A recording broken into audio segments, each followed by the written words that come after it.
Hello everyone. तो आज हम स्टार्ट करने वाले हैं electrostatics in one shot, right. Class 12 का ये टॉपिक है, बहुत ही ज्यादा इंपॉर्टेंट है। काफी सारे सवाल आते हैं और बहुत सारे चैप्टर्स के अंदर भी इसका यूज आता है। तो हम अभी पूरा इलेक्ट्रोडायनेमिक्स है, हमने मैकेनिक्स खत्म किया, थर्मल फिजिक्स खत्म किया, अभी हम पूरा इलेक्ट्रोडायनेमिक्स एक साथ खत्म करेंगे जो काफी इंपॉर्टेंट है 12 के पॉइंट ऑफ व्यू से, right. So let's start with the chapter electrostatics.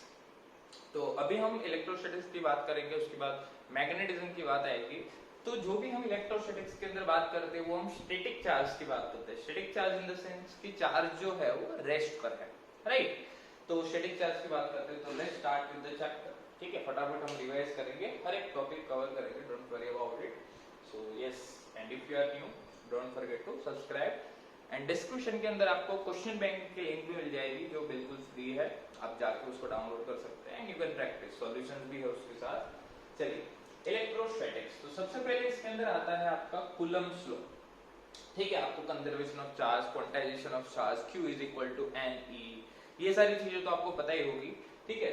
Start करते हैं सबसे पहले अपना कूलम्ब्स लॉ, ठीक है। कूलम्ब्स लॉ, कूलम्ब्स लॉ में पता है कि कोई भी दो चार्ज है Q1 एंड Q2, दोनों लेट्स से अगर मुझे r डिस्टेंस पे दिए हुए हैं तो उन दोनों के बीच का जो फोर्स है वो हमें दिया जाता है k Q1 Q2 by r square से, where k that is equal to 1 by 4 pi epsilon naught, where epsilon naught is the permittivity of the medium, कि मीडियम है जो इलेक्ट्रिक फील्ड लाइंस को कितना परमिट करता है, राइट।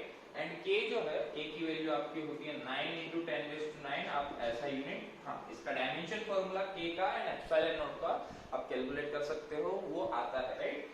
एप्सिलॉन नॉट का dimension formula आया था एक बार जेईई में इन 2013 में, आई गेस, राइट, 13 में आया था या 14 में एप्सिलॉन नॉट का डायमेंशन फॉर्मूला। तो आपको सारे डायमेंशन फॉर्मूला भी याद रखने हैं।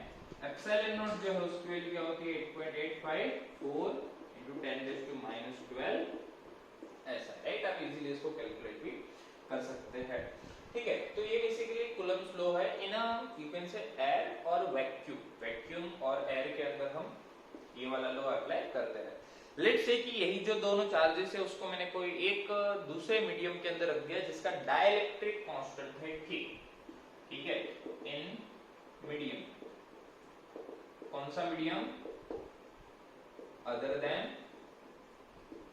एयर और यू कैन से वैक्यूम। एयर या तो वैक्यूम के अलावा किसी और मीडियम में रखोगे तो उस मीडियम का डाइलेक्ट्रिक कांस्टेंट होगा कि एयर के लिए वो बात 1 है, ठीक है। तो लेट्स से अगर पानी में भी रखा है, ठीक है, तो कोई भी टाइप का मीडियम हो सकता है ये, राइट। तो आपको उसका डाइलेक्ट्रिक कांस्टेंट K दिया जाएगा। अब देखो ये डाइलेक्ट्रिक कांस्टेंट और ये K दोनों अलग है। दिस इज यू कैन से dielectric constant of the medium, और ये तो एक कांस्टेंट है, कूलम्ब्स लॉ का जो कांस्टेंट हम यूज करते हैं। तो कूलम्ब्स लॉ मीडियम के अंदर क्या हो जाएगा, F डैश जो है ये आपका हो जाएगा F डैश, मतलब न्यू फोर्स। अगर यही दोनों चार्जेस को मैं कोई मीडियम में रख दूं तो उनके बीच का फोर्स क्या होगा, वो होगा 1/4 pi epsilon not epsilon r Q1 Q2 by r square. यहाँ पे जो एप्सिलॉन r है that is the relative permittivity of the medium. Epsilon r को हम बोलते हैं relative permittivity of the medium, right. ध्यान से समझना। और यू कैन से dielectric constant of the medium, वो आपको दिया जाएगा क्वेश्चन के अंदर। ये क्या है आपकी relative permittivity, relative permittivity of the medium. और this epsilon naught into epsilon r, ये आपका कुछ नया एप्सिलॉन है, राइट। तो आप यहाँ से एप्सिलॉन r भी लिख सकते हो, एप्सिलॉन बाय एप्सिलॉन नॉट, ठीक है। और इसको काफी बार हम k से भी रिप्रेजेंट करते हैं, राइट। तो इन दोनों k में आप कंफ्यूज मत हो जाना। आपको कोई भी मीडियम का, जैसे आप ऐसे समझो कि लेट से मुझे कोई ऐसा मीडियम दिया जिसका रिफ्रैक्टिव नहीं, डाइलेक्ट्रिक कांस्टेंट है 5, ठीक है। सो अगर उसको जब मैंने एयर या वैक्यूम में रखा था तो उनके बीच का लगने वाला फोर्स F था। अगर मैं उसको K जितना डाइलेक्ट्रिक मीडियम में रखूंगा तो उनके बीच का फोर्स क्या हो जाएगा F by एप्सिलॉन r, और you can say F by K, right. F by K या F by epsilon r, K भी अपन you can say relative permittivity ही बोलेंगे इसको, राइट। जिसका कोई भी यूनिट नहीं है, रिलेटिव परमिटिविटी का कोई यूनिट नहीं है, because that is the ratio of two you can say permittivity, ठीक है। Permittivity in the you can say medium and this is epsilon naught is the permittivity of the free space, right. तो इस तरीके से आप Coulomb's law निकाल सकते हैं।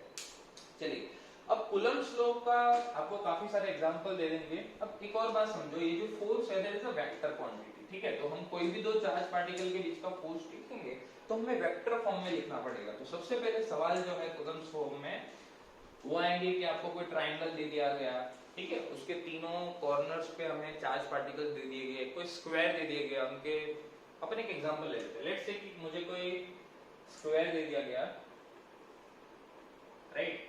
यहाँ पे चार्ज है लेट्स से q, यहाँ पर है q, यहाँ पर है q, और यहाँ पर आप ले लो माइनस, ठीक है। तो ये इनकी वैल्यू 2q 3q कुछ भी आपकी हो सकती है, ठीक है। तो आपको बस समझना है कि मुझे लेट्स से ऐसा पूछ लिया गया कि ABCD है, तो मुझे निकालना है F नेट ऑन E, कि भाई जो ये वाला चार्ज पार्टिकल है उसके ऊपर मुझे नेट फोर्स निकालना है। तो हमें एक और बात समझनी है कि अगर दो पॉजिटिव चार्जेस के बीच में फोर्स लगता है, राइट, तो दैट विल बी रिपल्सिव, और अगर नेगेटिव चार्जेस के बीच में, नेगेटिव एंड पॉजिटिव के बीच में लगेगा, सो that will be attractive force. For example अगर मैं बोलूं कि ये D वाला चार्ज है वो A वाले चार्ज के ऊपर किस डायरेक्शन में फोर्स लगाएगा, राइट, मुझे क्या करना है, नेट फोर्स A पे निकालना है, राइट। तो मैं ऐसा नहीं करूंगा कि भाई अगर मुझे इसकी साइड लेंथ लेट से A दी हुई है, ठीक है, सो इसकी वजह से फोर्स, इसकी वजह से फोर्स, इसकी वजह से फोर्स, तीनों को ऐड कर दिया, नहीं, ऐसा हम नहीं कर सकते। तो हमें क्या करना पड़ेगा, सबसे पहले ये जो फोर्स है, ये जो Q है वो इसके ऊपर कहां फोर्स लगाएगा, इधर। ये जो Q है वो इसके ऊपर इधर फोर्स लगाएगा, और ये जो Q है वो इसके ऊपर इधर फोर्स लगाएगा। अगर ये पॉजिटिव होता तो यही जो फोर्स है वो बाहर के डायरेक्शन में हो जाता, ठीक है, इधर हो जाता, ये वाला जो है वो इधर लगाता, ये वाला इधर लगाता। अगर साइन, आप साइन की बात समझ ही रहे हो, राइट। सो इस तरीके से अपन पहले तो डायरेक्शन लिख देंगे। अब लेट्स से ये है F1, ये है F2 एंड ये है F3। तो यहाँ पर F1 की वैल्यू क्या हो जाएगी, k q square by a square, right, Coulomb's law. एक और बात समझनी है, मैंने यहाँ माइनस क्यों नहीं लिखा, क्योंकि मैंने ऑलरेडी डायरेक्शन यहाँ पर रिप्रेजेंट कर दी है, बस हमें आप वेक्टर फॉर्म निकालना है तो हम आराम से इजीली इसको कैलकुलेट कर सकते हैं। तो F1 की वैल्यू आ गई kq square by a square. उसी तरीके से आप F2 कैलकुलेट करोगे तो F2 की वैल्यू भी क्या आएगी, kq square by a square, and the value of F3 this force that will B kq square by ये वाली डिस्टेंस। अगर ये a है तो ये डिस्टेंस आपकी क्या हो जाएगी, √2 है, राइट। तो √2a का स्क्वायर क्या आ जाएगा, 2a स्क्वायर, राइट। अब इन तीनों फोर्स का आपको वेक्टर सम लेना है। आप जो भी वेक्टर रिजोल्यूशन करते थे बस आप इजीली वही यूज करना है। तो देखो एक F2 फोर्स इधर है और F1 फोर्स इधर है, जिन दोनों की वैल्यू सेम है, ये वाला एंड ये वाला, इन दोनों की वैल्यू आपकी सेम है, राइट। लेट से ये अगर है F तो ये भी है F, तो इन दोनों का रिजल्टेंट इस डायरेक्शन में क्या हो जाएगा, √2f, राइट। √2f हो जाएगा भाई √f² प्लस f², क्योंकि दोनों के बीच का एंगल 90 डिग्री है। सो आप लिख सकते हो √2f। f की वैल्यू ऑलरेडी मैं बता चुका हूँ, ये वाली है f, क्योंकि F1 एंड F2 को मैंने f मान लिया है यहाँ पर। और इस डायरेक्शन में अब ये 45 डिग्री का होगा, आपको वैल्यू भी पता करनी है, एंगल भी पता करना है, ठीक है। तो अब ये जो फोर्स है वो 45 डिग्री पे लगेगा, यहाँ से 45 डिग्री पे, और ये वाला भी इनके बीच में ही होगा क्योंकि इन दोनों की वैल्यू इक्वल है, तो ये वाला फोर्स भी कहीं यहाँ पर ही होगा, √2f।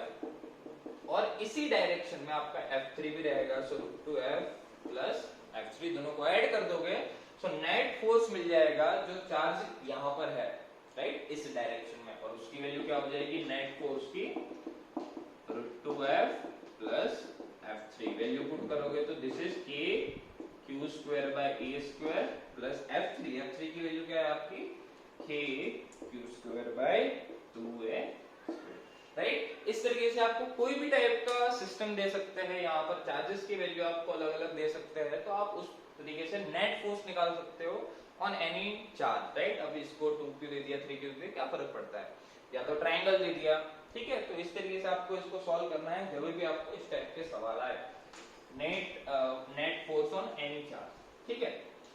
चलिए भाई,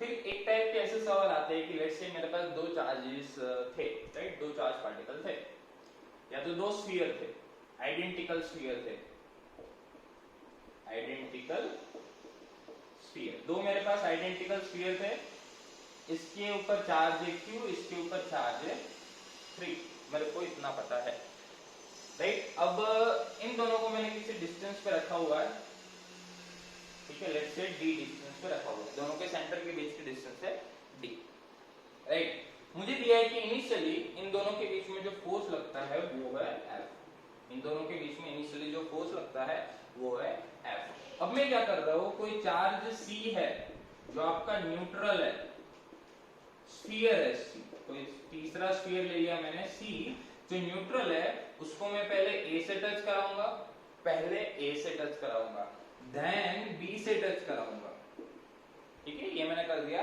so now what will be the force between A and B, या तो किसी भी दो स्फीयर के बीच में आपको फोर्स पूछ लेंगे विद द डिस्टेंस गिवन, या तो अभी इस सवाल में मैं यही पूछ लूं कि what will be the force between A and B, right. अगर मैंने वापस उनको d डिस्टेंस पे रखा तो अब फोर्स क्या होगा, पहले F था जब Q एंड 3Q था तब, ठीक है। सो सबसे पहले तो आपको F की वैल्यू मिल जाएगी, आप इसको ट्राई भी कर सकते हो, राइट। चलिए सॉल्व करते हैं, इसको सॉल्यूशन करेंगे तो सबसे पहले F की वैल्यू आएगी KQ 3Q by d square, so this will be 3KQ square by d square। तो ये तो आ गया सबसे पहले इनिशियली फोर्स। अब मैं क्या कर रहा हूँ, चार्ज जो Q है, सॉरी जो स्फीयर C है उसको मैं पहले A से टच करा रहा हूँ, ये तो न्यूट्रल है, इसके ऊपर Q है, और ये सारे के सारे आइडेंटिकल है, तीनों के तीनों स्फीयर आपके आइडेंटिकल है, राइट। तो अगर मैं इसके ऊपर न्यूट्रल है इसके अंदर टच कराऊंगा तो दोनों के अंदर आपका Q/2 डिस्ट्रीब्यूट हो जाएगा, राइट। तो अभी की जो कंडीशन है वो क्या आएगी, A के ऊपर आपका हो गया Q/2 और C के ऊपर आपका हो गया Q/2। A से D डिस्टेंस पे मैंने B भी रखा हुआ है, अब B के ऊपर अभी चार्ज है 3Q, राइट।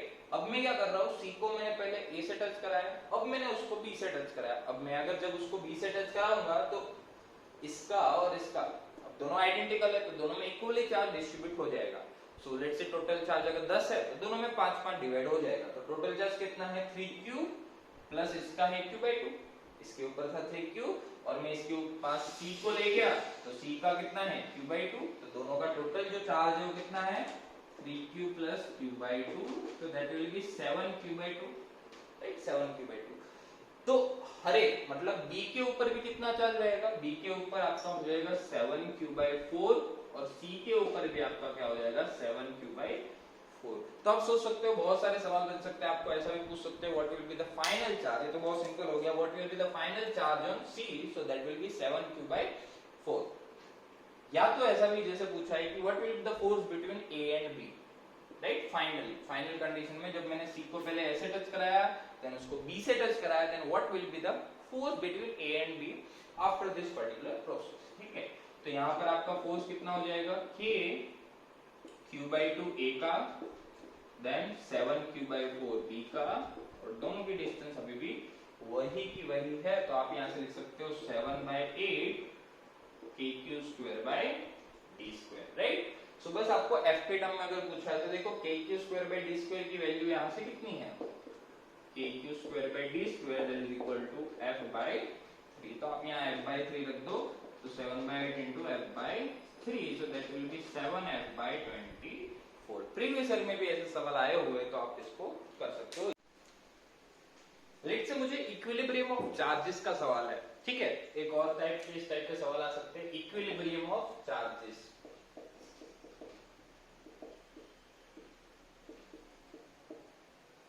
मतलब लेट्स से मुझे ऐसा दिया है कि दो चार्जेस है, Q है और दूसरा चार्ज आप ऐसा ले लो 9Q, ठीक है। तो मुझे ऐसा पूछ लिया जाए कि तीसरा जो चार्ज है वो मैं कहां रखूं कि उसके ऊपर नेट फोर्स 0 हो। देखो दो टाइप के सवाल आ सकते हैं, या तो तुम्हें ऐसा सीधा पूछ लेंगे कि तीसरे चार्ज को कहां रखूं कि उसके ऊपर नेट फोर्स 0 हो, ठीक है, तो ये सवाल हो गया। दूसरा सवाल ऐसा होगा कि where should we put the third charge, और you can say the magnitude of the third charge as well as direction of the third charge, direction mean magnitude and sign of the third charge, so that entire system is in equilibrium। तो या तो तुम ऐसा दे सकते हैं कि वो particular charge के ऊपर नेट फोर्स 0, देखो मैं लिख देता हूं, find position of Q such that net force on Q is 0, या तो ये टाइप का आ सकता है, या फाइंड हमें क्या करना है, मैग्नीट्यूड फाइंड करना है एंड साइन फाइंड करनी है, इसकी Q so that entire system is in equilibrium।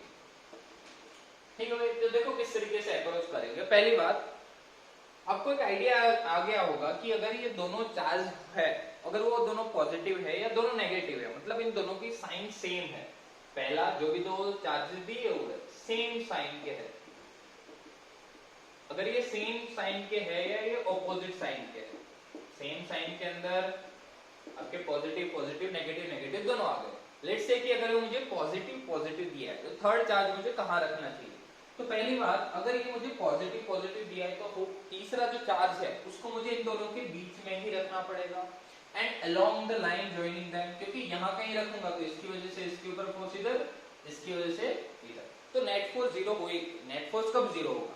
जब इधर और इधर इस तरीके से फोर्स लगेगा तभी आपका नेट फोर्स जीरो होगा। बट यहाँ पर वो केस नहीं होगा। अगर मैं कोई भी रैंडम पॉइंट लूँ तो वो पॉइंट इसके यहाँ आना चाहिए। और एक बात, अगर मैं यहाँ बाहर का कोई पॉइंट लेता, ठीक है, तो सोचो इसकी वजह से फोर्स इधर और इसकी वजह से भी इधर, वो भी एक्सेप्टेबल नहीं, क्योंकि एक फोर्स इधर होना चाहिए एक फोर्स इधर होना चाहिए, तभी जाके ये चीज आपकी सेटिस्फाई होगी। ठीक है, तो आपको जो थर्ड चार्ज है आपके यहाँ पर बीच में रखना पड़ेगा। जब सेम साइन होगी तब कहाँ रखना पड़ेगा? Between them. और अब जब ऑपोजिट साइन होगी, अगर ये Q होता है -9Q होता, अभी मैं बता देता हूँ अभी ना। तो पहले तो मैं पोजीशन की बात कर रहा हूँ, तो पहले तो अगर सेम साइन है या तो दोनों प्लस है या दोनों माइनस है, तो जो तीसरा चार्ज है वो बीच में रखेंगे। अगर ऑपोजिट साइन होता, लेट्स से ये -9Q होता, तो बीच में तो रख ही सकते। लेट्स से यहाँ पर मैंने रखा Q, इसके ऊपर नेट फोर्स जीरो करना है आपको, ठीक है। इसकी वजह से इसके ऊपर फोर्स कहाँ? इधर, और इसकी वजह से भी इधर, तो बीच में नहीं रख सकते। या तो मुझे यहाँ रखना पड़ेगा या मुझे यहाँ रखना पड़ेगा, दो पोजीशन पॉसिबल है। बट एक और बात समझो, अगर मैं इसके पास रखता है इसको, तीसरे चार्ज को देखो यहाँ रख देता, तो इसकी वजह से इसके ऊपर फोर्स इधर आता, क्योंकि ये नेगेटिव है तो इसको अट्रैक्ट करेगा, और ये जो है इसकी वजह से इधर आएगा, राइट। बट अब मुझे क्या करना है? नेट फोर्स इसके ऊपर जीरो करना है। अगर मुझे नेट फोर्स जीरो करना है तो ये दोनों फोर्स की वैल्यू सेम होनी चाहिए। आप एक कॉमन सी बात समझो कि अगर ये 9Q है और ये डिस्टेंस भी कम है, तो हमें तो पता है फोर्स क्या होता है, K Q1 Q2 by r²। तो जितना r कम उतना फोर्स ज्यादा। तो ये तो इसकी वजह से जो यहाँ पर फोर्स है, डिस्टेंस भी कम है और चार्ज का मैग्नीट्यूड भी ज्यादा है, राइट। तो फोर्स की वैल्यू ये बहुत ज्यादा है इससे, राइट। और इसकी वजह से जो भी फोर्स होगा वो भाई इससे तो कम ही होगा। तो ये वाली पोजीशन भी आपकी नहीं आएगी, अभी भी एक ही पोजीशन पॉसिबल है, यहाँ वाली, यहाँ पर रखना पड़ेगा, ठीक है, ताकि मैग्नीट्यूड आपका इक्वल हो जाए।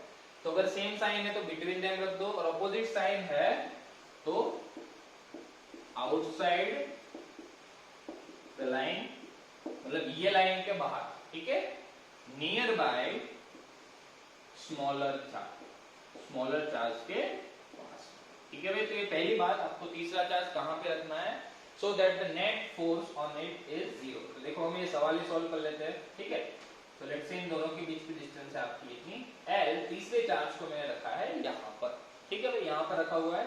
लेट्स से ये वाली डिस्टेंस है आपकी H, तो ये वाली कितनी होगी? L - H। तो देख लो इसके ऊपर नेट फोर्स जीरो कर, तो नेट फोर्स जीरो कर दोगे तो क्या आ जाएगा? KQ by x², that is equal to, इसकी वजह से जो फोर्स लगेगा which is K 9Q by L - x², ठीक है भाई।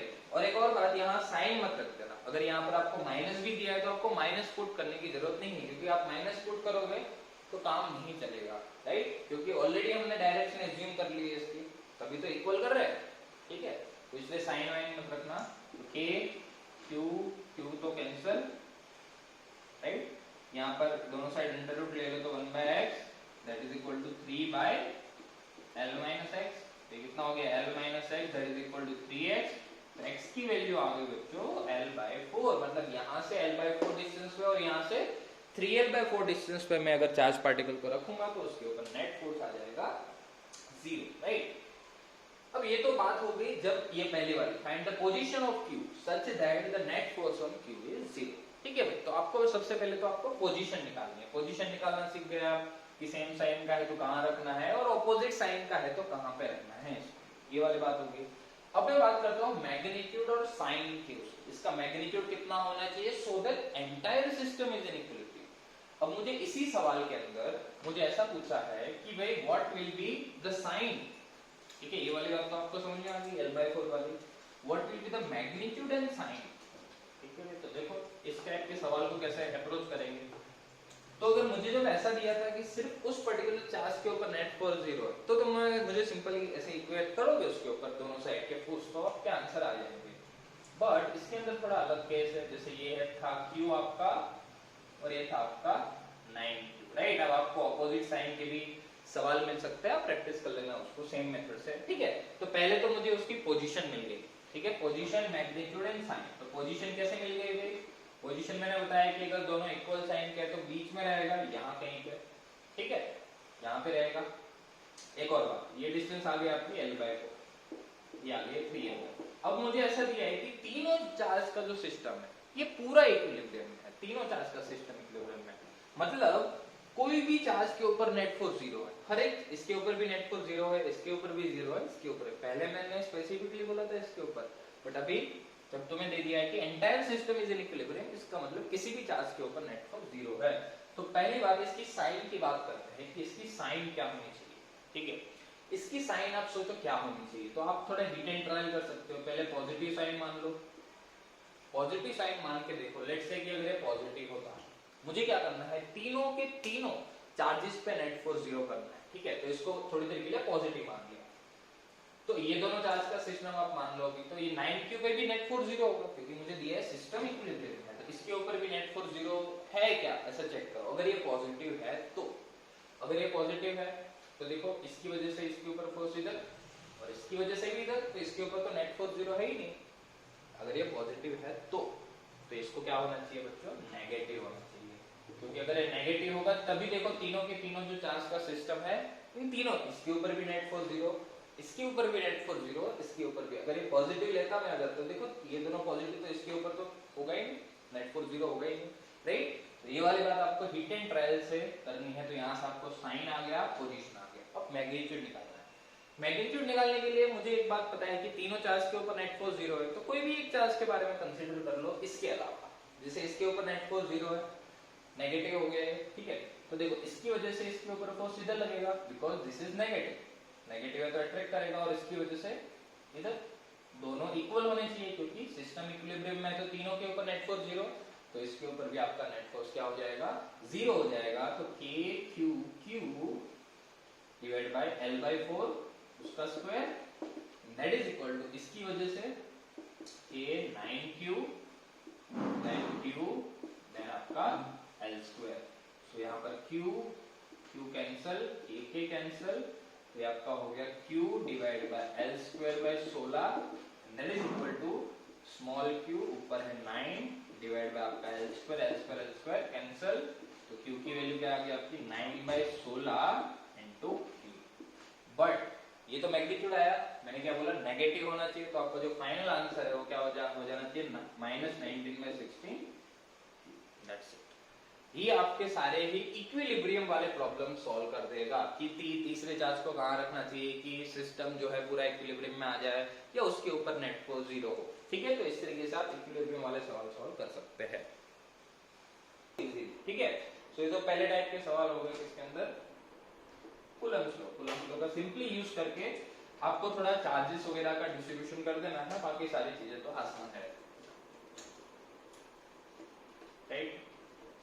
सो ये आपका बेसिक हो गया coulomb law. Now let's talk about electric field. कि कोई भी चार्ज पार्टिकल है वो अपने आसपास एक ऐसी फील्ड जनरेट करता है जिसको हम बोलते हैं इलेक्ट्रिक फील्ड। कि उस फील्ड के अंदर कोई भी दूसरा चार्ज पार्टिकल आ गया तो वो उसके ऊपर एक फोर्स लगाएगा, ठीक है, due to that particular electric field.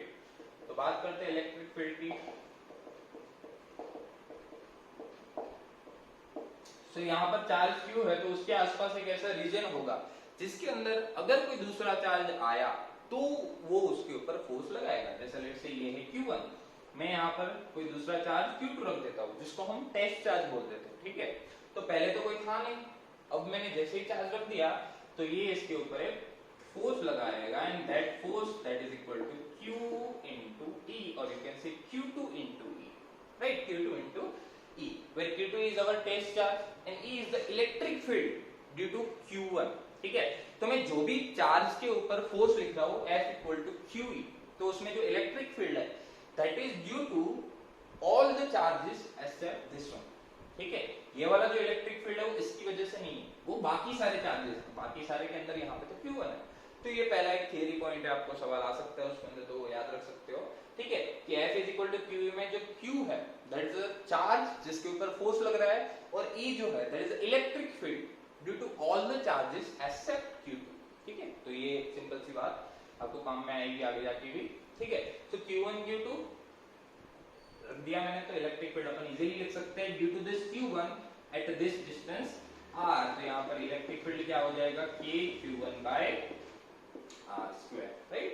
And this is also the vector quantity, right? Positive charge होगा, फॉर एग्जांपल अगर ये पॉजिटिव चार्ज है तो इसकी वजह से इलेक्ट्रिक फील्ड की डायरेक्शन हो जाएगी इस डायरेक्शन में, और अगर यही चार्ज नेगेटिव होता तो ये डायरेक्शन हो जाती ये वाली डायरेक्शन में, राइट? अब आपको जो भी डायरेक्शन में दिक्कत आया ना, तो आप क्या करो, यहाँ पर एक चार्ज मान लो, अब लेट्स से कि ये नेगेटिव होता तो ये इसको इधर अट्रैक्ट करता, तो जो इलेक्ट्रिक फील्ड की डायरेक्शन होगी वही फोर्स की डायरेक्शन होगी, ठीक है? If the charge is positive, अगर मुझे पॉजिटिव चार्ज दिया है तो आप इजीली इसको लिख सकते हो, राइट? सो ये बेसिक आपका हो गया इलेक्ट्रिक फील्ड का। चलिए अब इलेक्ट्रिक फील्ड लाइंस जो है उसकी कुछ प्रॉपर्टी है जो हमें समझनी है, properties of electric field lines, right? उससे पहले मैं एक बात बताऊं, जैसे मैंने अभी स्क्वायर का एग्जांपल लिया था जिसके अंदर अलग अलग कॉर्नर्स पे चार्जेस रखे हुए थे और मुझे कोई भी एक पर्टिकुलर चार्ज पे फोर्स निकालना था, सेम टाइप के सवाल आपके इलेक्ट्रिक फील्ड में भी आ सकते हैं कि लेट्स से कि अगर मुझे इस तरीके से चार्जेस दी हुई है Q Q Q Q, now what will be the electric field at centre, ठीक है? तो जब भी देखो ऐसा है ना, तो सेंटर पे इलेक्ट्रिक फील्ड तो हो जाएगा जीरो, ठीक है? जब इसकी वजह से भाई इधर, इसकी वजह से इधर, इसकी वजह से इधर, इसकी वजह से इधर, तो अभी तो इलेक्ट्रिक फील्ड जीरो है। बट आप इसको ट्राई करना, सिमिलर टाइप का सवाल है, बट इसमें बस एक फॉर्मूले में Q हट गया है, वहां पर KQ1 Q2 by R square था, यहाँ पर KQ by R square, और कुछ फर्क नहीं है, आपको वेक्टर समेशन ही करना है इसके अंदर। तो लेट्स से कि अगर मुझे ऐसे स्क्वायर दिया है, यहाँ पर है Q, यहाँ पर है Q, यहाँ minus Q, so find out the electric field at the centre, right? ये आपको करना है। तो ऐसे बहुत सारे सवाल बन सकते हैं, जैसे वहां पर फोर्सेस के लिए बनते हैं वैसे इलेक्ट्रिक फील्ड्स के लिए बनते हैं। इलेक्ट्रिक फील्ड की बात करें तो इलेक्ट्रिक फील्ड लाइंस की बात आती है, ठीक है? कि what are the electric field lines, तो इलेक्ट्रिक फील्ड लाइंस की बात करते हैं। तो इलेक्ट्रिक फील्ड लाइंस की कुछ प्रॉपर्टी है आपको याद रखनी है, इलेक्ट्रिक फील्ड लाइंस। तो मैं इसको ऐसे याद रखवाता हूँ स्प्लिटाइज करके, ठीक है? अब फटाफट से इसको याद रख सकते हो स्प्लिटाइज, ठीक है? पहली बात, they start from the positive charge and terminates at negative charge, ठीक है? इलेक्ट्रिक फील्ड लाइंस हमेशा जो होगी वो पॉजिटिव चार्ज से स्टार्ट होगी, नेगेटिव चार्ज पे टर्मिनेट होगी। अगर लेट्स से कि अगर मुझे दिया है कि सिस्टम के अंदर सिर्फ पॉजिटिव चार्ज है, तो इसकी इलेक्ट्रिक फील्ड लाइंस कैसी होगी? जीरो से स्टार्ट होके इनफाइनाइट तक, ठीक है? They start from the positive charge, और इसी जगह अगर मुझे नेगेटिव चार्ज दिया होता तो इंफिनिटी से आएगी और चार्ज पे एंड होगी, तो इस टाइप की इलेक्ट्रिक फील्ड लाइंस होगी फॉर नेगेटिव चार्ज, ठीक है? They start from the positive charge and terminates at negative charge. और अगर मुझे कोई सिस्टम दिया है पॉजिटिव एंड नेगेटिव चार्ज का, तो इनकी इलेक्ट्रिक फील्ड लाइंस इस तरीके से होगी, ठीक है? ये वाली बात समझनी है, पॉजिटिव से निकल के नेगेटिव में जाती है, ठीक है? चलिए ये हो गया, they start from the positive, terminates at negative, starts from positive, terminates at negative। दूसरी क्या है? they are always perpendicular to the surface of the conductor, कोई भी कंडक्टर होगा इलेक्ट्रिक फील्ड लाइंस हमेशा उस कंडक्टर के परपेंडिकुलर ही रहेगी, आपको ये वाली बात भी याद रखनी है, they are always perpendicular to the surface of the conductor। Let's say अपना कंडक्टर है कुछ इस टाइप का, तो जो इलेक्ट्रिक फील्ड लाइंस है वो इस तरीके से होगी, अगर ये पॉजिटिव चार्ज है तो बाहर की साइड इस तरीके से होगी। ये अगर मुझे इनफाइनाइट शीट ऐसे दी हुई है तो इसकी इलेक्ट्रिक फील्ड लाइंस ऐसे होगी, ठीक है? हमेशा आउटसाइड ऐसे समझना है, आउटसाइड और inside depending upon the charge, but it will be always perpendicular to the surface of conductor, right? Now if I talk about intensity, ठीक है? तो इंटेंसिटी आप ऐसे समझ सकते हो, जहां पर इलेक्ट्रिक फील्ड लाइंस जो है एक लाइंस की तरह रिप्रेजेंट करते हैं। अब जहां पर इलेक्ट्रिक फील्ड लाइंस पास में है, ठीक है? दे आर वेरी क्लोज्ड, जहां पर एक साथ पास पास में, वहां पर मैं ऐसा बोल सकता हूँ कि इलेक्ट्रिक फील्ड की इंटेंसिटी बहुत ज्यादा होगी। सिंपल सा मैं एग्जांपल दूं आपको, तो लेट्स से कि अगर मुझे ये वाली चीज दी हुई, ये 3 इलेक्ट्रिक फील्ड लाइन दी है एक ही चार्ज की वजह से, तो मैं ऐसा बोल सकता हूँ कि लेट्स से यहाँ पे पॉइंट है ए और यहाँ पर पॉइंट है बी, तो मैं बोलूंगा कि electric field at A that is greater than electric field at B. देखो भाई, ये सारे पॉइंट्स आप नोट कर लेना, अगर आपको शॉर्ट नोट्स वगैरह बनाने हैं तो आपको जो भी इंपॉर्टेंट लगता है आप नोट कर सकते हो। E greater than EB, right? So that means electric field eight A is greater than electric field eight B। यहाँ पर जो इलेक्ट्रिक फील्ड लाइन से वो पास पास में है, तो यहाँ पर इलेक्ट्रिक फील्ड ज्यादा स्ट्रॉन्गर है B से। तो ये अगला पॉइंट हो गया इंटेंसिटी का, ठीक है? ये आपका क्या था? Perpendicular. If I talk about T, right, that means कि टेंजेंट, आपको यहाँ पर टेंजेंट याद रखना है कि अगर मैं किसी भी इलेक्ट्रिक फील्ड लाइंस पे टेंजेंट ड्रॉ करो, so that will tell us the direction of electric field at that particular point. That means कि लेट्स से कि this is our electric field, ठीक है? ये पर्टिकुलर सिस्टम की वजह से ये इलेक्ट्रिक फील्ड लाइंस आई। अब मुझे इस पर्टिकुलर पॉइंट कोई P है, वहां पर मुझे बताना है कि what is the direction of net electric field at that particular point. तो मैं क्या करूंगा, I draw the tangent at this particular point and this will be the direction of electric field at this particular point on the electric field line, right? तो हमें क्या करना है, electric field lines के ऊपर कोई भी पॉइंट पे मुझे इलेक्ट्रिक फील्ड की डायरेक्शन निकालनी है, तो हम क्या करेंगे, सीधा ही वहां पर टेंजेंट ड्रॉ करेंगे एंड टेंजेंट की डायरेक्शन होगी that will be the direction of our electric field lines. Next बात है ये इंटरसेक्शन, कि भाई दो इलेक्ट्रिक फील्ड लाइन होगी वो कभी इंटरसेक्ट नहीं करेगी। Two electric field lines can never intersect each other, क्योंकि अगर जहां पर अगर वो इंटरसेक्ट करेगी तो मैं ऐसा बोल सकता हूँ कि वहां पर इलेक्ट्रिक फील्ड की दो डायरेक्शन होगी, क्योंकि ये अभी हमने पॉइंट बोला टेंजेंट वाला। सो लेट्स से कि अगर दो इलेक्ट्रिक फील्ड लाइंस है, यहाँ पर पॉइंट है P। अब मैं अगर इस इलेक्ट्रिक फील्ड लाइंस को देखूं, इसकी वजह से यहाँ पर डायरेक्शन निकालो तो ये वाली आ गई, इस लाइन के हिसाब से निकालो तो इधर आ गई। तो एक ही पॉइंट पे इलेक्ट्रिक फील्ड की दो डायरेक्शन मिल रही है, जो कभी भी पॉसिबल नहीं है, right? So two electric field lines can never intersect each other. ये बात दिमाग में रखना, बिकॉज एक ही पॉइंट पे इलेक्ट्रिक फील्ड की दो डायरेक्शन कभी आपकी पॉसिबल नहीं है। आप ये पॉइंट सिंपल सा दिमाग में बिठा सकते हो। Then if I talk about C, they will compress longitudinally. That means अगर मैं इसकी ऐसे जाऊं तो देखो ये कंप्रेस हो रही है, राइट? अगर ये पॉजिटिव नेगेटिव चार्ज है तो, और अगर ये कंप्रेस हो रही है लॉन्जिट्यूडिनली, तो मैं ऐसा बोल सकता हूँ कि दोनों जो चार्जेस है, राइट, उनके नेचर जो है वो कैसे है, अलग अलग है, राइट? ये पॉइंट हो सकता है कुछ बुक्स में हो, कुछ बुक्स में नहीं भी हो, बट आप इसको ऐसे समझ सकते हो कि अगर मुझे दिया है कि टू इलेक्ट्रिक फील्ड लाइन जो है लॉन्जिट्यूडिनली कंप्रेस हो रही है, तो दोनों चार्जेस जो है वो ऑपोजिट नेचर के है। फॉर एग्जांपल अगर मैं सेम नेचर के लेता प्लस प्लस, ये एक सिस्टम है, अगर मैं इसकी इलेक्ट्रिक फील्ड लाइन से ड्रॉ करता तो देखो कैसे होती, पॉजिटिव चार्ज है तो इसकी वजह से इलेक्ट्रिक फील्ड लाइन हमेशा बाहर जाएगी, तो कुछ ऐसा आएगा, और इसकी वजह से भी ऐसा आएगा, देखो, ठीक है? क्योंकि ये दोनों तो टच नहीं करेगी ना, टच करेगी ही नहीं इलेक्ट्रिक फील्ड लाइंस, और हमेशा पॉजिटिव से बाहर ही निकलेगी। अब नेगेटिव था तो क्या हो रहा था, ये यहाँ से यहाँ कंप्लीट हो रहा था, बट यहाँ पर ऐसा नहीं होगा, यहाँ से इंफिनिटी पर ही जाएगा और ये दोनों टच भी नहीं करनी चाहिए, ठीक है? तो या तो आपका सिस्टम ऐसा होगा, अब नेगेटिव होगा तो सिमिलर टाइप का रहेगा, बस एरो आपका अंदर की साइड हो जाएगा। तो ये जब दोनों चार्जेस ऑपोजिट है, ये जब दोनों चार्जेस सेम नेचर के है, राइट? तो सेम नेचर के होगी तो ये मैंने क्या बोला, दे will compress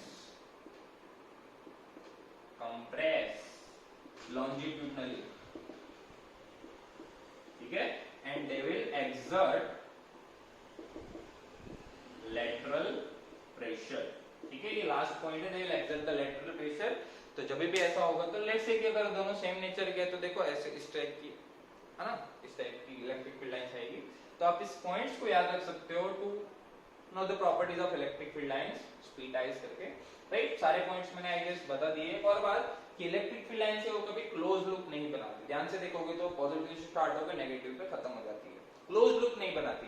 magnetic field lines की बात करो तो मैग्नेटिक फील्ड लाइन से वो क्लोज लूप बनाती है, राइट?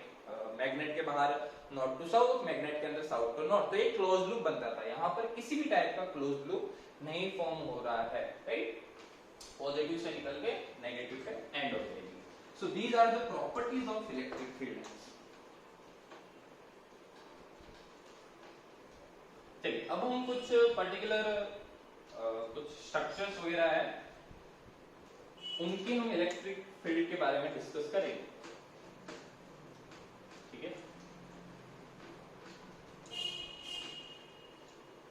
एग्जांपल सबसे पहले हम बात करते हैं electric field due to finite rod. Finite rod है मेरे पास अपनी, ठीक है, जिसका लैम्बडा जितना चार्ज डेंसिटी है, लीनियर चार्ज डेंसिटी। तीन टाइप की अपने पास चार्ज डेंसिटी रहती है, lambda, sigma and rho. Lambda क्या है? Charge per unit length. Sigma क्या है? Charge per unit area. रो क्या है? Charge per unit volume. ठीक है, तो जैसे आपकी मास डेंसिटीज आती थी वैसे आपकी चार्ज डेंसिटीज भी आएगी। चलिए electric field due to finite rod की बात करते हैं। रोड दिया है जिसकी लैम्बडा जितनी लीनियर चार्ज डेंसिटी है। Now I need to find out the electric field at this particular point P। ये पॉइंट जो है उसकी परपेंडिकुलर डिस्टेंस मुझे दी है यहां से D। तो आप क्या करोगे? ये फाइनाइट रोड है, ध्यान से देखना, हमेशा जरूरी नहीं है कि आपको इनफाइनाइट रोड ही दी जाए, आपको फाइनाइट रोड भी दी जा सकती है। तो लेट्स से ये फाइनाइट रोड है, सो आपको ये θ1 एंड θ2 तो मिल ही जाएगा, आप इजीली फाइंड आउट कर सकते हो। देखो θ1 एंड θ2 क्या है, यहां से मेजर करना है ऊपर वाले एंड तक θ1, नीचे वाले एंड तक θ2। ठीक है, सो यहां पर जो इलेक्ट्रिक फील्ड आएगा इसकी वजह से दो कंपोनेंट आएंगे उसके। ठीक है, एक तो आएगा E परपेंडिकुलर और एक आएगा E पैरेलल। एक को मैं बोलूंगा E परपेंडिकुलर, एक को मैं बोलूंगा E पैरेलल। परपेंडिकुलर मतलब रॉड के परपेंडिकुलर, पैरेलल मतलब रॉड के पैरेलल।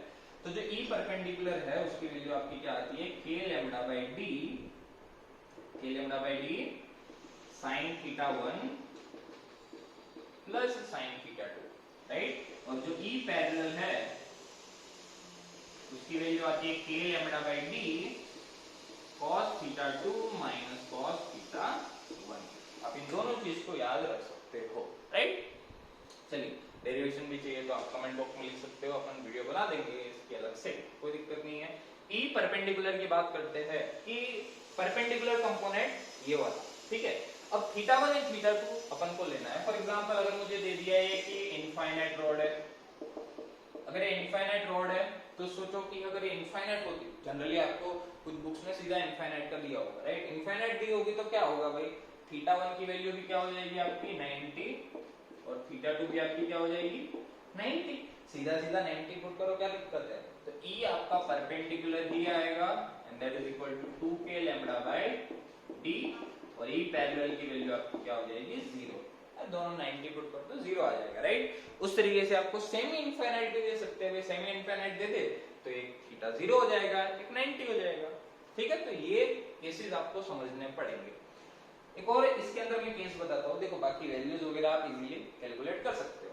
इसका काम कहाँ आएगा एंड एक और केस में बताता हूँ। लेट्स से कि अगर मुझे यही चीज ऐसे दे दी होती, ये रॉड है आपकी, फाइनाइट रॉड है, मुझे इस पॉइंट पे इलेक्ट्रिक फील्ड निकालना है। ठीक है, ये अच्छे सवाल हो जाते हैं। फिर अब मुझे ऐसा दिया हुआ है कि ये वाला जो एंगल है लेट्स से 30 डिग्री और ये वाला एंगल है आपका 60 डिग्री, राइट। ये कोई भी मुझे रॉड ए बी दी हुई है जिसका मुझे लीनियर चार्ज डेंसिटी दे दी है और मुझे पूछा है find out the electric field at this particular point P due to this rod, right. So पहली बात, जब भी हमें कुछ ऐसा सवाल आए तो हमारे मन में आता है कि E परपेंडिकुलर E पैरेलल और θ1 θ2 की जरूरत पड़ेगी इसके अंदर। θ1 क्या था, θ1 हमने लिया था मिडल से, मिडल वाली लाइन से, परपेंडिकुलर लाइन से ऊपर वाले एंड तक। तो यहाँ पे रखो, ऊपर वाले एंड पे जाओ तो दैट इज θ1। तो θ1 की वैल्यू क्या आ जाएगी आपकी 60। Now what is the value of θ2? θ2 क्या था, यहां से एंटी क्लॉकवाइज घूमना है और नीचे वाले एंड तक, यहां से एंटी क्लॉकवाइज घूमना है नीचे वाले एंड तक, तो दैट इज योर θ2। अब θ2 को मैं लिख सकता हूं कितना, देखो यहां से मैं घुमा यहां तक तो 360 में से 30, तो या तो इसको लिखो 330 पहली बात, या इसको हम लिख सकते हैं, ध्यान से देखो, तो मुझे तो नीचे वाले एंड पे जाना है, ठीक है, नीचे वाले एंड पर, और यहां पर मैं घुमा था एंटी क्लॉकवाइज, अब मैं ऊपर घूम जाता हूं क्लॉकवाइज बट नीचे वाले एंड तक, बट मैं उल्टा घुमा तो आप इसको लिखोगे -30 डिग्री, राइट। तो इसको आप लिख सकते हो -30 और 330। बस आपको k की वैल्यू, k मतलब 9 × 10⁹, राइट, 1/4 पे एप्सिलॉन नॉट लैम्बडा दिया होगा, d निकाल सकते हो आप, ठीक है। Yes, and E perpendicular E parallel दोनों आ जाएगा। सेमी इनफाइनाइट का भी मैंने बता ही दिया, एक 0 हो जाएगा, एक 90 हो जाएगा। अब इन टाइप के जो सेमी इनफाइनाइट वाले हैं उनका यूज कहां से, आपको सीधा रॉड नहीं दिया जाएगा, बहुत कम चांसेस है, बट ऐसा दिया जाएगा। लेट्स से मुझे स्क्वायर दिया, कोई भी स्क्वायर दे दिया, इसका मुझे lambda minus lambda lambda minus lambda, तो माइनस लैम्बडा लैम्बडा। अब मुझे ऐसा पूछ लिया कि इसकी वजह से, चारों की वजह से सेंटर पे बताओ what will be the electric field. तो तुम्हें इसके अंदर देखो माइनस माइनस है। अब एक और बात आपको समझनी है कि अगर प्लस होगा तो आउटसाइड रहेगा, नेगेटिव होगा तो अंदर रहेगा। भाई ये परपेंडिकुलर कंपोनेंट की बात कर रहा हूं कि अगर ये अगर नेगेटिव होता तो ये कंपोनेंट इधर आता तो अट्रैक्ट करेगा, राइट, वहां पर कोई चार्ज पार्टिकल होता तो अगर मैं बात करता हूँ कि यहाँ पर अगर मुझे निकालना है तो पहले इस रोड का, इस रोड का, इसका सेंटर पे निकालना है, तो चारों की वजह से इक्वली होगा, बस साइन का फर्क पड़ेगा। साइन है मतलब डायरेक्शन की फर्क पड़ेगी। तो आप एक बात समझो, ये एक फाइनाइट रॉड की तरह एक्ट करेगा। देखो ध्यान से, यहाँ पर ये वाला एंगल भी आपका 45 हो जाता है और ये वाला भी 45 हो जाता है। That means θ1 is 45, θ2 is also 45। तो वहां पर आपका अपने आप ये 0 हो जाएगा। तो आपका सिर्फ E परपेंडिकुलर रहेगा। E परपेंडिकुलर रहेगा तो इस रॉड की वजह से E परपेंडिकुलर ऐसे बाहर की साइड, क्योंकि ये प्लस है। इस रॉड की वजह से ऐसे, नेगेटिव की वजह से भी इधर आएगा आपका और इसकी वजह से भी इधर आएगा। नेट आप नेट निकाल सकते हो, देखो चुटकी में मैं निकालता हूं, अभी देखना ये k लैम्बडा बाय d है। θ1 45, θ2 45, sin 45 प्लस sin 45, पेन उठाने की भी जरूरत नहीं है। sin 45 sin 45 1/√2 1/√2 तो √2, तो √2 k lambda by d, √2 k lambda by d, d is the perpendicular distance. और अगर लेट से मुझे दिया ये e, तो d की वैल्यू क्या हो जाएगी आपकी a/2। बस आपको वैल्यू पुट करनी है। तो नीचे की डायरेक्शन में जो आएगा वो कितना आएगा, √2 k लैम्बडा बाय d मतलब a/2। ये आएगा नीचे की डायरेक्शन में, इसकी वजह से भी उतना ही आएगा इन दिस डायरेक्शन, इसकी वजह से भी उधर उतना ही और इसकी वजह से भी उधर उतना ही। दैट्स इट, ठीक है। तो आप अगर नेट इधर निकालोगे तो देखो आपका इस तरीके का आएगा 4√2 k लैम्बडा बाय a, ऊपर वाले नेट इन दोनों का समेशन कर दिया, और सिमिलर वे में 4√2 k लैम्बडा बाय a इधर, और रिजल्टेंट निकालोगे तो आपका हो जाएगा √2 तो 8 हो जाएगा, ठीक है। तो 8 k लैम्बडा बाय एक सिंपल, ठीक है। आप इसको और भी फर्दर सॉल्व कर सकते हो आप अगर चाहो तो। नहीं आएगा ना f(f)√2f, ठीक है, नहीं आएगा √2e, ठीक है। यस, तो ये आपका हो गया electric field due to finite rod. मैंने बता दिया भाई कहां से सवाल आ सकते हैं, बट देख लेना थोड़ा, है ना इसको, ठीक है। So this is the electric field due to finite rod. अब एक चीज आती है which is electric field due to ring, due to charge ring. उसको देखते हैं।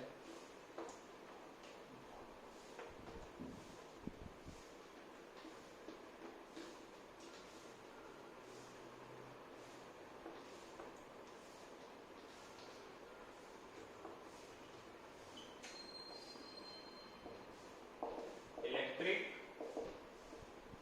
Field charge ring. अगर मुझे कोई रिंग दी है, रिंग लेट से मुझे ऐसी रिंग दी है जिसके ऊपर चार्ज है Q, ये रिंग कोई एक्सिस होगी, इस एक्सिस पे मुझे किसी भी डिस्टेंस पे लेट से इसकी सेंटर से, ये इसकी रेडियस है r और इसकी सेंटर से x जितनी डिस्टेंस पे यहाँ पर मुझे इलेक्ट्रिक फील्ड की वैल्यू निकालनी है। सो what will be the electric field on the axis of a charge ring, ठीक है।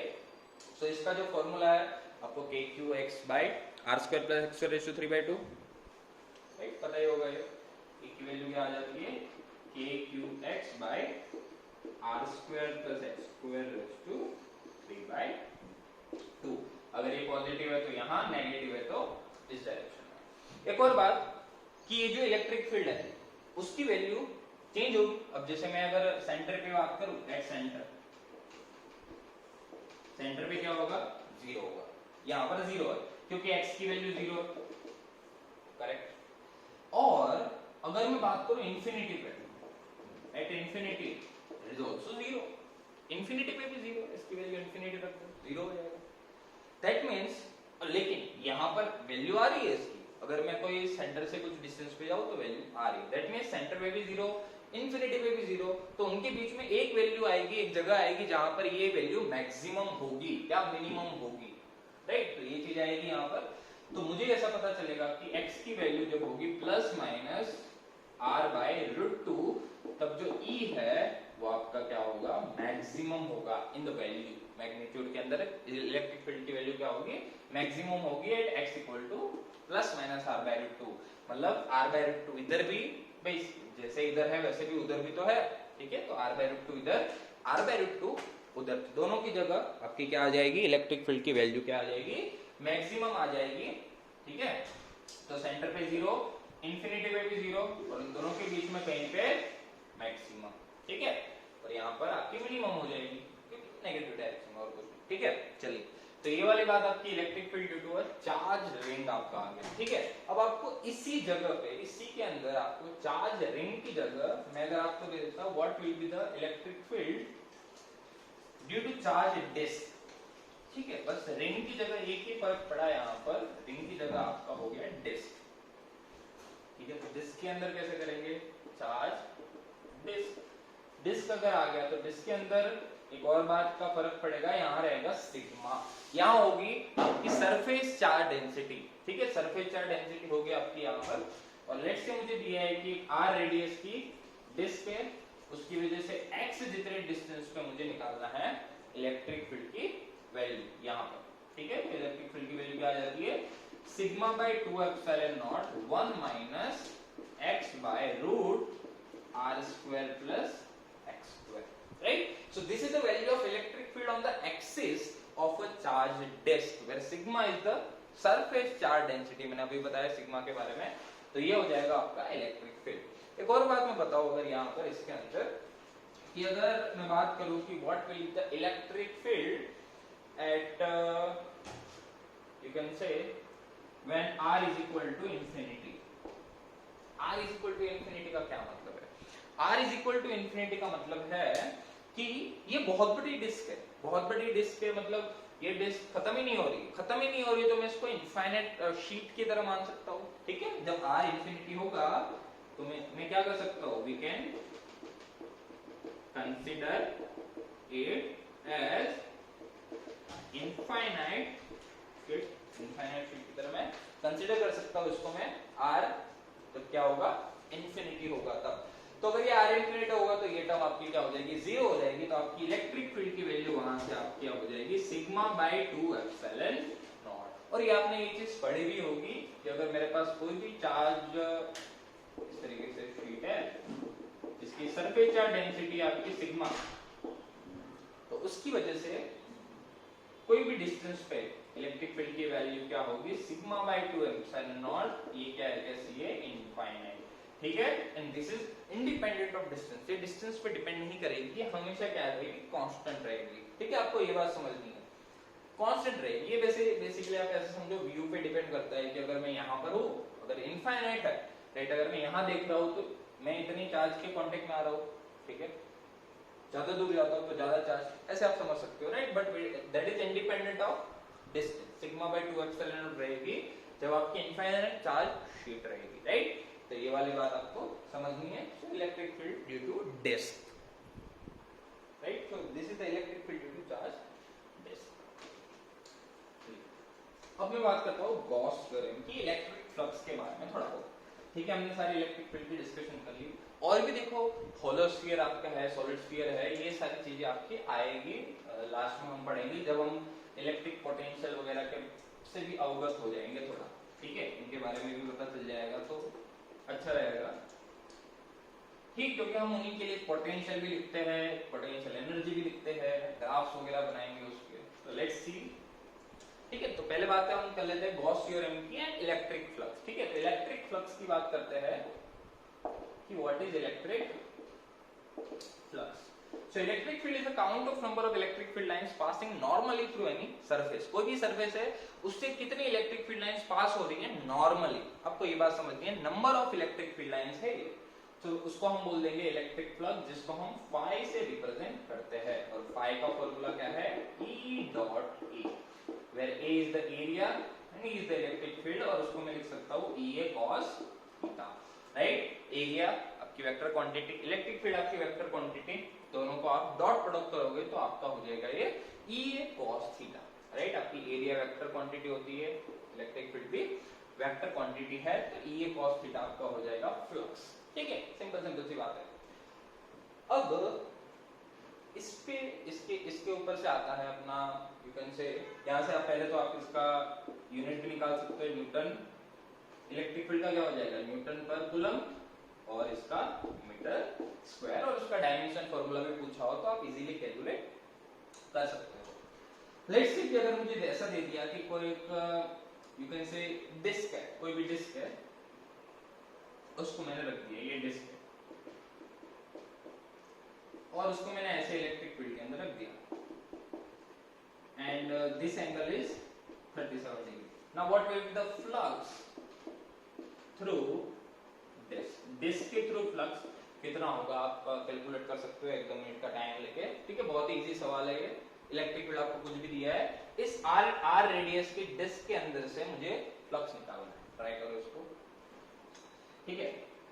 यस, तो देखो यहाँ पर फ्लक्स आपका क्या हो जाएगा, 0 हो जाएगा, ठीक है, क्योंकि इसका जो एरिया होगा वो बाहर की साइड होगा, और इलेक्ट्रिक फील्ड मुझे दिया ऐसा, दोनों के बीच का एंगल कितना है, 90। ध्यान से देखो, इलेक्ट्रिक फील्ड ऐसे, एरिया हो गया ऐसे, एंगल आपका 90, cos 90 0, तो फ्लक्स हो गया 0, ठीक है।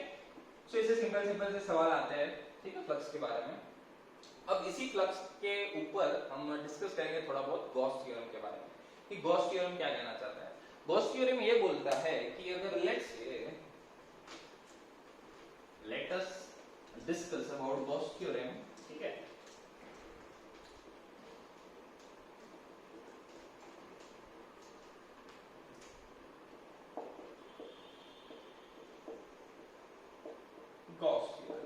गॉस ने ये बोला कि लेट्स से कि कोई भी चार्ज है Q, ठीक है, कोई भी चार्ज है Q, या तो पहले अपन स्टेटमेंट लिखते हैं कि E dot dA that is equal to Q inside by epsilon naught, that means the closed integral, ठीक है, close integral of electric field over the entire surface, ठीक है। इसको अपन ऐसे भी बोल सकते हैं कि areal integral, surface integral of electric field, ठीक है, surface integral of electric field in closed area, right, closed limit. तो इसका मतलब क्या है कि क्लोज है, ठीक है, and that is equal to total flux passing through any surface. For example अगर मैं बात करूं, यहां पर चार्ज है Q1, यहाँ पर चार्ज है Q2, यहाँ पर चार्ज है Q3, यहाँ पर चार्ज है Q4, और मेरी कोई सरफेस है कुछ इस तरीके से, ठीक, किसी भी शेप की अपनी सरफेस है, किसी भी शेप के लिए ये गॉस का थ्योरम वैलिड है। मुझे दिया है ऐसी सरफेस, तो मुझे पूछ लिया कि what will be the flux through this particular sphere, इस स्फीयर के अंदर से कितना फ्लक्स पास होगा। फ्लक्स मतलब कितनी इलेक्ट्रिक फील्ड लाइंस पास होगी, अपने को बस ये समझना है, number of electric field line, ठीक है। तो अच्छा, Q मतलब जितने चार्ज इस सरफेस के अंदर है, मुझे क्या करना है, ये जो सरफेस है उसके अंदर से फ्लक्स निकालना है, फ्लक्स निकालना है, बहुत बढ़िया। तो मैं क्या करूंगा, इसके अंदर जो भी चार्ज है उसको रख दूंगा, तो फ्लक्स की वैल्यू क्या आ जाएगी, Q1 plus Q2 plus Q3 divided by epsilon not, so that will be your simple answer. और कुछ नहीं करना है, Q4 क्यों नहीं लिया, क्योंकि वो अंदर नहीं है बस, ठीक है। बट एक और बात, ये जो फ्लक्स है वो किसके बराबर है, close integral E dot dA के बराबर, and this E is the net electric field, and this net electric field is due to all the charges, ठीक है भाई, ये बात समझनी जरूरी है कि this electric field that is due to E1 plus E2 plus E3 plus E4 dot dA, and that is equal to Q1 plus Q2 plus Q3 divided by epsilon naught। तो यही रूल ऐसा हो जाएगा कि ये जो electric field है वो तो सारे चार्जेस की वजह से है, due to inside plus outside. ये आपका थियरी के अंदर आ सकता है ये वाला सवाल। एंड यहाँ पर जो चार्जेस आएंगे, those are the charges which are only inside, right. So ये आपका हो गया इलेक्ट्रिक फील्ड, तो ये आपका हो गया चार्ज एनक्लोज, ठीक है। अब इसकी वजह से मैंने फ्लक्स क्यों नहीं काउंट किया, क्योंकि आप देखो अगर यहाँ से कुछ फ्लक्स क्या है, count of number of electric field lines passing normally through any surface. अब यहाँ से जितनी लाइंस यहाँ से जाएगी वो सारी की सारी भाई बाहर निकल जाएगी, देखो सारी की सारी आपकी बाहर निकल जाएगी इस क्लोज सरफेस से। तो इसलिए मैं बोलूंगा कि फ्लक्स कोई पास ही नहीं हो रही है, ठीक है, जितनी जा रही है flux inside that is equal to flux outside, ठीक है। तो नेट फ्लक्स हो जाएगा इसका 0, तो ये बेसिक है आपका गॉस थ्योरम का, ठीक है। अब आप सॉलिड एंगल के कुछ कॉन्सेप्ट यूज करके गॉस थ्योरम को थोड़ा अलग लेवल पे ले जा सकते हो। For example let me give an example, ठीक है। सॉलिड एंगल के बारे में आई होप कि तुम्हें थोड़ा बहुत आइडिया होगा, ठीक है। फिर भी मैं फटाफट से बता देता हूँ। सॉलिड एंगल मतलब आपका 3D एंगल रहता है, मिटा देते पहले, चल गए, हाँ, ठीक है। सॉलिड एंगल मतलब आपका 3D angle, 3D angle in the sense आप ऐसा समझ सकते हो, लेट्स से आप आइसक्रीम खाने जाते हो तो आइसक्रीम के यहाँ पर नीचे एक चॉकलेट का वो रहता है, ये आप मान लो यही है सॉलिड एंगल, ठीक है। सॉलिड एंगल मतलब 3D एंगल, आपका जो 3D के अंदर एंगल बनेगा। अगर मैं कोई ऐसा पार्टीशन लूं, ठीक है, तो ये जो एंगल बन रहा है ये वाला, that is your solid angle, ठीक है। आपको ये समझना है। अब सॉलिड एंगल को हम कैलकुलेट कैसे करेंगे? Solid angle 3D angle, right. Let's say कि अगर मुझे ऐसा दिया हुआ है कि कोई इस तरीके से कौन है जिसका हाफ एंगल मैंने कैसे भी करके निकाल लिया अल्फा, ठीक है। अब इसका जो ये हाफ एंगल जो है वर्टेक्स वाला एंगल है, ये तो आपका 2D एंगल है, बट अगर मैं इस एंगल की बात करूं सो that will be your 3D angle. ये जो एंगल है इसका, that is your 3D angle पूरा है, ठीक है। इसको अपन ओमेगा से रिप्रेजेंट करते हैं, जिसका यूनिट है आपका स्टीरेडियन, ठीक है। नॉर्मल एंगल का आपका होता है रेडियन, इसका है आपका स्टीरेडियन। अब बात करते हैं ये जो सॉलिड एंगल है उसकी वैल्यू क्या है? इसकी वैल्यू है 2 पाई 1 माइनस cos अल्फा। बस इतना सा याद रखो, आपका काम हो जाएगा, ठीक है। इसका डेरिवेशन वगैरह चाहिए तो मैं बना दूंगा अलग से, आप बता सकते हो। बाकी आप इसको भी याद रख के पूरे सवाल सॉल्व कर सकते हो। एक और बात, अब मुझे लेट से सवाल दिया, सवाल कैसे करूं इसका यूज करके? जैसे फॉर एग्जांपल मुझे एक चीज दे दी है कि लेट्स से कि अल्फा की वैल्यू अगर मुझे दिया होता फुल स्फीयर है, फुल स्फीयर, एंटायर स्फीयर, ठीक है, ऐसा स्फीयर है। अब लेट्स से कि ये जो मैंने डिस्क बनाई है वो यहाँ पर होते, पूरे में होती। अगर ये पूरे में होती तो यही डायग्राम जो है, ये आई होप कि आपको क्लियर है, 2 पाई 1 माइनस cos अल्फा। तो यही डायग्राम अगर मुझे ऐसा दिया होता, राइट, इस तरीके से, तो अगर पूरा का पूरा ये है तो इसका हाफ एंगल कितना हो जाएगा आपका? पाई हो गया। तो इसकी वजह से जो सॉलिड एंगल को आपका इस टाइप का बनेगा। सॉलिड एंगल कितना होगा? Omega that is equal to 2 pi 1 minus cos pi, cos pi is -1, तो ये आपका हो जाएगा 4 पाई। तो आपका जो पूरा स्फीयर बनता है, तो पूरे स्फीयर की वजह से जो सॉलिड एंगल है वो 4 पाई रहेगा आपका। एंड प्लेन एंगल तो आपको पता ही है 2 पाई है, सिंपल है, ऐसा गोल कर दो 360 degree, right. But 4 pi is your solid angle. अब देखो मुझे लेट से ऐसा दिया है कि यहाँ पर चार्ज है Q और यहाँ पर ऐसे डिस्क रखी हुई है, राइट, ऐसे डिस्क रखी हुई है, चार्ज है Q, इसकी रेडियस भी आपको दे दी लेट से, ठीक है, लेट से ये दे दी R, लेट से ये दे दिया E। मुझे सब पूछ लिया कि what will be the flux through this particular disc, या जो भी है आपका ये सरफेस है छोटी सी, इसके थ्रू कितना फ्लक्स होगा, ठीक है। सो आप इजीली आप कैलकुलेट कर सकते हो, ये अगर आपको छोटी दी है रेडियस तो, ठीक है। तो जनरली ऐसी दी जाती है, तो आप देख लो इधर, लेट्स से कि अगर मैं इसको ऐसे कंसीडर करता, ठीक है, कि अगर पूरी एंटायर, ये अगर एंटायर स्फीयर होता इस तरीके से, तो देखो जब भी आपको ऐसे सवाल आए तो आपको थोड़ा बहुत एजम्पशन लगाना पड़ेगा।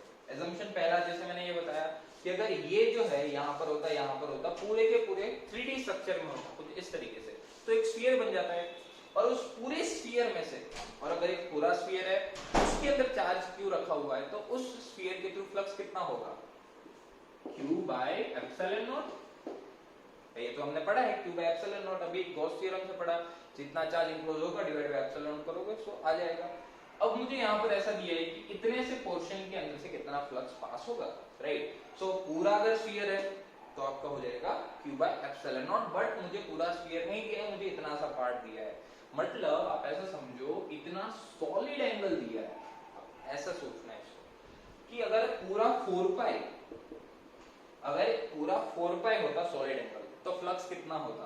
तो फ्लक्स होता q by epsilon not. But यहाँ पर सॉलिड एंगल तो भाई इतना ही है, ये अगर अल्फा है तो आप क्या लिख सकते हो, सॉलिड एंगल की वैल्यू क्या हो जाएगी, 2 पाई 1 माइनस कॉस अल्फा। अगर इतना सॉलिड एंगल होगा तो कितना फ्लक्स होगा, ये चीज, ठीक है। तो यहाँ से आपका फ्लक्स की वैल्यू, अरे अरे अरे रंगबाजी, फ्लक्स की वैल्यू क्या आ जाएगी, q by epsilon naught into 2 pi 1 minus cos alpha divide by 4 pi, so this will be q by 2 epsilon naught 1 minus cos alpha, right? So ये हो जाएगा आपका फ्लक्स। अल्फा की वैल्यू आप वहां से निकाल सकते हो, राइट? cos alpha की वैल्यू क्या हो जाएगी, cos alpha that will be your a divided by root r square plus इस, बस पुट कर दो, काम खत्म, ठीक है। तो ये थोड़े बहुत जो चीजें हैं आपको एजम्पशन में लेनी पड़ेगी, राइट? तो इस तरीके से आप इजीली कैलकुलेट कर सकते हो सॉलिड एंगल वाले सवाल। चलिए, ये हमने बात कर ली Gauss theorem and electric flux की। बाकी इसके अंदर जो क्यूब वाले सवाल रहते हैं कि कॉर्नर पे अगर हम रखेंगे तो कितना फ्लक्स होगा, कितना पोर्शन उसका यू कैन से क्यूब के अंदर आएगा, ये सारी चीजें आई गेस आपको क्लियर होनी चाहिए। क्लियर होगी भाई, क्यूब क्या ही दिक्कत है उसमें। जैसे एक क्यूब है, यहाँ पर चार्ज रखा है क्यूब, ठीक है। तो मुझे ऐसा पूछ लिया कि इस पूरे क्यूब के अंदर कितना फ्लक्स पास होगा, पूरे क्यूब के अंदर कितना फ्लक्स पास होगा, यहाँ पे रखा हुआ है या एज सेंटर पे रखा हुआ है तो कितना फ्लक्स पास होगा। तो आपका जो सॉलिड स्टेट है थोड़ा बहुत वो यूज होगा कि अगर मैं कॉर्नर पे रखता हूं तो उस चार्ज का कितना 1/8 पार्ट आपका क्यूब के अंदर कंट्रीब्यूशन करता है, राइट? अगर मैंने रखा है फेस सेंटर पे, फेस सेंटर पे, किसी भी फेस सेंटर पे, तो कितना 1/2 पार्ट इस क्यूब में आया, आधा इधर आधा इधर। फिर अगर मैं लिखता एज सेंटर पे तो आपका 1/4, ठीक है। तो आपको बस ऐसा समझना है इसको कि अगर मैंने कॉर्नर, अगर ये पूरा अंदर होता कहीं पे भी, अब ये कहीं पोजीशन है इसकी कुछ भी हो, कहीं पे भी रखा हो तो पूरा का पूरा अंदर है तो क्यूब एप्सिलॉन नॉट, ठीक है। अगर ये क्यूब एंटायर इनसाइड फिर वो कहीं भी हो तो आपका होगा क्यूब बाय एप्सिलॉन नॉट। ये तो आपका टोटल फ्लक्स हो गया। अब अगर मैंने उसको कॉर्नर पे रखा होता तो कॉर्नर पे रखा है इन द सेंस कि 1/8 पार्ट ही उसका इस क्यूब के अंदर है, आपको ऐसा समझना है इसको। तो अगर पूरा अगर स्फीयर होता तो क्या होता, क्यूब एप्सिलॉन नॉट, बट 1/8 है तो cube by 8 epsilon not. Corner पे है उसी तरीके से फेस सेंटर पे है तो 1/2 पार्ट क्यूब के अंदर है तो क्यूब बाय एप्सिलॉन नॉट होता अगर वो एंटायर क्यूब के अंदर होता, बट ये फेस सेंटर आधा चार्ज इसके अंदर है तो क्यूब बाय 2 एप्सिलॉन नॉट। उसी तरीके से आप एज सेंटर वाली चीज भी कर सकते हैं, ठीक है भाई। तो वही सिंपल सा सवाल है, ठीक है भाई। तो ये आपका electric charges, field and flux की बात हो गई, ठीक है। अब हम बात करते हैं इलेक्ट्रिक पोटेंशियल की, ठीक है। कोई भी चार्ज है, इलेक्ट्रिक पोटेंशियल, इलेक्ट्रिक पोटेंशियल एक स्केलर क्वांटिटी है। कोई भी चार्ज है Q, उससे r जितने डिस्टेंस पे इलेक्ट्रिक पोटेंशियल की वैल्यू क्या होती है आपकी kq by r v, ठीक, kq by r which is a scalar quantity, ठीक है। ये आपकी होती है v is equal to kq by r। अब इसको हम इलेक्ट्रिक फील्ड से कैसे रिलेट कर सकते हैं? इलेक्ट्रिक फील्ड क्या होता है भाई, E dot dl, E dot dl। अगर मैं एक बात करूं E डॉट dl की बात करूं तो that is equal to your dv, right, minus sign. तो आप इसको लिख सकते हो E that is equal to dv by dr, लिख लो, इसको कोई दिक्कत नहीं है, ठीक है। dv बाय dr और यहाँ पर कोई आप वेक्टर पुट कर दो, राइट। अब ये जो चीज है ये मैं ऑलरेडी आपको वर्क पावर एनर्जी में बता चुका हूँ। इलेक्ट्रिक फील्ड है उसको आप लिख सकते हो dv बाय dr, ठीक है। एंड dv बाय dr को थोड़ा और मैं अच्छे से लिखूं तो इसको मैं ऐसे लिखूंगा minus del v by del x i cap minus del v by del y j cap minus del v by del z, ठीक है। ठीक है भाई, पार्शियल डिफरेंशिएशन करोगे v का, लेट से मुझे अगर दिया है v that is equal to 4x2y plus 3yz plus 6x2z2, ये मुझे दिया है potential at any point. So I need to find out the electric field at this particular point 111 point पे इलेक्ट्रिक फील्ड की वैल्यू कितनी है। बहुत सारे सवाल आपके प्रीवियस ईयर में ऐसे होंगे, देख लेना। तो अगर मुझे पोटेंशियल पता है तो मुझे इलेक्ट्रिक फील्ड निकालना पड़ेगा। तो x y z तीनों कंपोनेंट है, अलग अलग आप कैलकुलेट कर सकते हो। Ex देखो, आपको अगर इसको डिटेल में पढ़ना है तो I पे चले जाना, ठीक है। वहां वर्क पावर एनर्जी के अंदर सीधा ये मैंने बताया हुआ पार्शियल डिफरेंशिएशन, ठीक है। जा सकते हो उसके अंदर और इसको और डिटेल में भी पढ़ सकते हो, जहां वर्क पावर एनर्जी में भी एनर्जी और फोर्स का जो था वो हमने किया था। तो Ex x के रिस्पेक्ट में जब मैं इसका पार्शियल डिफरेंशिएशन करूंगा, that means del v by del x निकालूंगा मैं जब del v by del। तो del v by del x क्या होगा, v का partial differentiation with respect to x। तो x के रिस्पेक्ट में करूंगा तो yz को आपको कांस्टेंट रखना है, तो yz को कांस्टेंट रखोगे तो देखो क्या हो जाएगा 4y then 2x plus yz constant तो ये पूरा 0, यहाँ पर 6z² कांस्टेंट x स्क्वायर का 2x। तो ये आ जाएगा del v by del x, that will be 8yx plus 12xz²। yx पर बस जो भी पॉइंट दिया है उसकी वैल्यू पुट कर दो, तो कितना आ जाएगा 8 plus 12 that is 20। तो उसी तरीके से del v by del x आ गया, आप निकाल सकते हो del v by del y, del v by del z निकाल सकते हो, बता सकते हो कितना है, राइट। और तुम्हें नेट इलेक्ट्रिक फील्ड मिल जाएगा। नेट इलेक्ट्रिक फील्ड मिल जाएगा तो आपको वहां से बहुत सारी चीजें पूछ सकते हैं, पूछ लेंगे कि what will the force on the charge 2 coulomb. तो आपको पता है F इज इक्वल टू क्या है QE, तो Q की वैल्यू बस 2 रखनी है। इलेक्ट्रिक फील्ड की वैल्यू यहां से आएगी कि जो भी आपने जैसे del v by del x निकाला, del v by del y निकाल लो, del v by del z निकाल लो, तीनों की वैल्यू पुट करो, इलेक्ट्रिक फील्ड आ जाएगा। इलेक्ट्रिक 111 पॉइंट दिया है, इस पॉइंट पे मैंने चार्ज रखा है 2 कूलम, तो उसके ऊपर कितना फोर्स लगेगा, राइट। सो ये आपका हो जाएगा पोटेंशियल, ठीक है भाई। चलिए फिर दो चार्ज पार्टिकल है, अगर मुझे दो चार्ज पार्टिकल दिए हुए तो सिस्टम की पोटेंशियल एनर्जी कितनी होगी, ठीक है। Q1 Q2 दो चार्जेस दिए हुए, कुछ डिस्टेंस पे रखे हुए हैं। So what will be the potential energy due to that particular charge system. Let's say मुझे दिया है Q1 चार्ज, इधर पोटेंशियल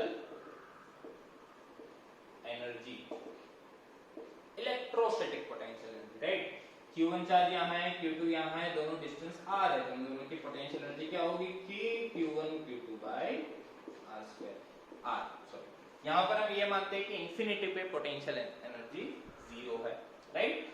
यस, क्योंकि हमें हमेशा रेफरेंस पॉइंट लेना पड़ता है। फॉर एग्जांपल हमने जब स्प्रिंग का केस पढ़ा था या MGH वाला केस पढ़ा था, तो हमने अर्थ को रेफरेंस पॉइंट लिया था to calculate the potential energy.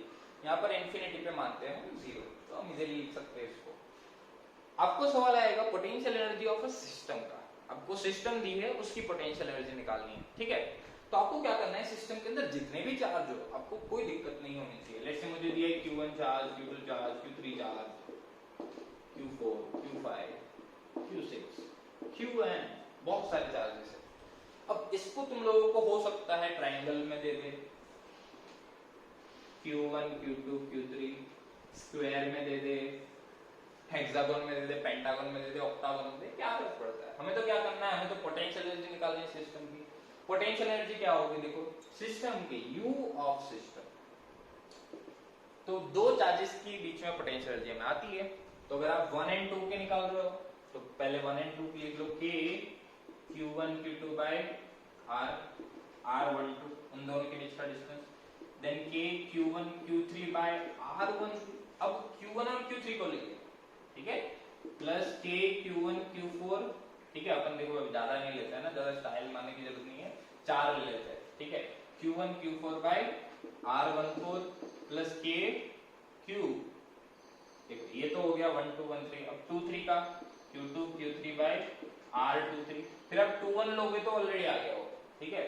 फिर K Q2 Q4 by R24 plus K Q3 Q4 by R34।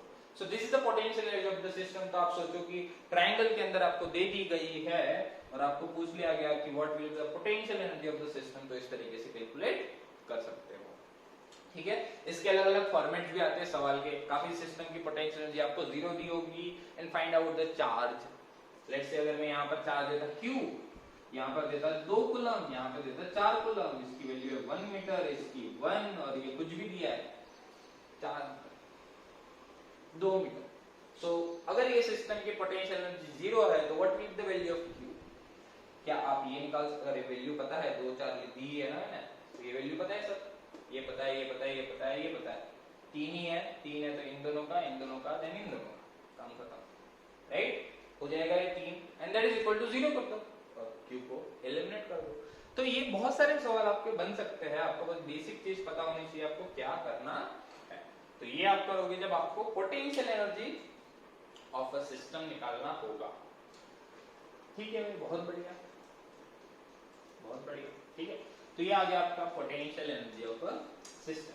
फिर देखो इक्विपोटेंशियल सरफेस, आपको पता ही होगा इक्विपोटेंशियल सरफेस क्या होती है, राइट? कि ऐसे सरफेस जहां पर पोटेंशियल जो है वो इक्वल होते हैं, इसको हम बोलते हैं इक्विपोटेंशियल सरफेस। इक्विपोटेंशियल सरफेस ज्यादा नहीं बता रहा हूं मैं, थोड़ा सा बता देता हूं, ध्यान से देख लो। इक्विपोटेंशियल सरफेस, ठीक है। कि लेट्स से कि अगर मुझे दिया है कि पॉइंट चार्ज है अपना, पॉइंट चार्ज, लेट्स से ये चार्ज है Q, इससे अगर मैं r डिस्टेंस पे जाऊं तो कुछ पोटेंशियल होगा। सिमिलर वे में मैं r डिस्टेंस इधर जाऊं तो वो कुछ होगा, इधर जाऊं तो कुछ होगा, इधर जाऊं कुछ होगा, इधर ऊपर आओ तो कुछ होगा। तो एक ऐसा स्फीयर बनेगा जहां पर हर एक पॉइंट पे पोटेंशियल की वैल्यू क्या है आपकी, सेम है। तो अगर इन पॉइंट्स को मैं जोड़ दूं तो जो भी बना, ठीक है, इसको मैं बोलूंगा equipotential surface for this particular charge. उसी तरीके से दूसरा इक्विपोटेंशियल सरफेस ऐसे बन जाएगा, इन द सेंस कि इन सारे के सारे पॉइंट्स पे पोटेंशियल जो है वो इक्वल है। इन्हीं सरफेस को आपको बोलते हैं इक्विपोटेंशियल सरफेस। फिर एक और बात आती है कि what is the work done on moving the charge from, let's say कि अगर मुझे दिया है पॉइंट A यहां पर है, पॉइंट B यहां पर है, A टू B कोई चार्ज को ले जाना है, सो what will be the value of work done? तो वर्क डन जब आप कैलकुलेट करते हो तो क्या होता है, Q into delta V। Easy, कोई चार्ज पार्टिकल दिया है मुझे, 2 कूलम, 4 कूलम, 5 कूलम, A से B ले गया मैं, तो what will be the value of delta, sorry work done, ठीक है। तो डेल्टा V आपको कैलकुलेट करना है, which is the potential difference between two points. But मैं अगर इक्विपोटेंशियल सरफेस पे ही ले जा रहा हूं कोई चार्ज पार्टिकल्स को, ठीक है, तो इक्विपोटेंशियल सरफेस पे देखो यहाँ पर भी पोटेंशियल कुछ है, यहाँ पर भी कुछ है, बट दोनों सेम है, because this is the type of equipotential surface, ठीक है। तो डेल्टा भी आपका हो जाएगा 0, तो वर्क डन हो जाएगा 0। That means work done in, you can से carrying the positive charge or negative charge from one point to another point on equipotential surface, that is equal to 0, क्योंकि पोटेंशियल सारे पॉइंट्स का क्या हो जाएगा, 0 हो जाएगा। तो पॉइंट चार्ज हो जाएगी अगर अपने पास पॉइंट चार्ज है तो अपनी इक्विपोटेंशियल सरफेस कैसी आती है, स्फेरिकल। अगर मेरे पास लाइन चार्ज है तो कैसी आएगी भाई, सिलिंड्रिकल, ठीक है। कि अगर यही चार्ज मुझे ऐसा दिया होगा, लीनियर चार्ज है, लाइन चार्ज है, ट्यूबलाइट की तरह ऐसा, तो जो भी इक्विपोटेंशियल सरफेस है कुछ ऐसी होगी। इन सारे पॉइंट्स पे पोटेंशियल क्या होते हैं, इक्वल होते। सिमिलर वे में आप दूसरा भी बना सकते हो सिलेंडर, तो ये हो जाएगी आपकी इक्विपोटेंशियल सरफेस यहाँ पर, राइट। तो ये भी इक्विपोटेंशियल सरफेस है, ये भी इक्विपोटेंशियल सरफेस है। तो बेसिक आपको बस समझना है इक्विपोटेंशियल सरफेस का, ये what are the equipotential surfaces, जहां पर सारे पोटेंशियल जो है वो इक्वल है। चलिए अब थोड़ी बहुत बात करते हैं इलेक्ट्रिक डाइपोल की, राइट। इलेक्ट्रिक डाइपोल ये एक ऐसा सिस्टम है, ऐसा समझो कि एक आपका नेगेटिव चार्ज है और ये आपका पॉजिटिव चार्ज है, ठीक है। लेट्स से दोनों के दोनों d डिस्टेंस पे रखे हुए हैं। तो ये जो सिस्टम है इसी को अपन बोलते हैं डाइपोल, और इसके लिए हम डिफाइन करेंगे dipole moment that is equal to the value of charge into distance between them. हालांकि ये वेक्टर है तो उसको मैं एक n कैप से रिप्रेजेंट कर देता हूं, right, where n cap is from negative to positive. ध्यान से देखना, नेगेटिव टू पॉजिटिव डायरेक्शन होती है इसकी डाइपोल मोमेंट की, राइट, नेगेटिव टू पॉजिटिव, ध्यान से समझना, नेगेटिव टू पॉजिटिव। अब इस इलेक्ट्रिक डाइपोल की वजह से अलग अलग पॉइंट्स से आपको इलेक्ट्रिक फील्ड वगैरह पूछ सकते हैं, इलेक्ट्रिक पोटेंशियल पूछ सकते हैं, इन द सेंस कि जो ये वाली लाइन है जिसको हम बोलते हैं equatorial line, equatorial equatorial line, और ये वाली जो लाइन है उसको हम बोलते हैं एक्सियल लाइन। तो तुम्हें ऐसा पूछ लेंगे what is the value of electric field on the axial line and what is the value of electric field on the equatorial line, and same way आपको पोटेंशियल भी पूछ सकते हैं। ठीक है भाई। सो आपको देखो क्या सिंपली आपको याद रखना है, ठीक है। एक मैं फॉर्मूला ही बता देता हूँ आपको। जो इलेक्ट्रिक फील्ड की वैल्यू आती है क्या आती है, kp by r cube root 1 plus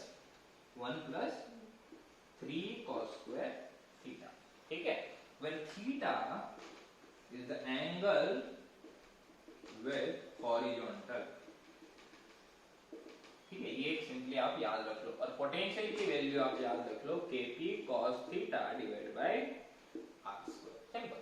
ठीक है। अब देखो अगर मैं बात करता हूँ एक्सियल पॉइंट की, एक्सियल ये वाले पॉइंट की, ठीक है। तो एक्सियल पॉइंट के लिए थीटा की वैल्यू क्या हो जाएगी आपकी, 0।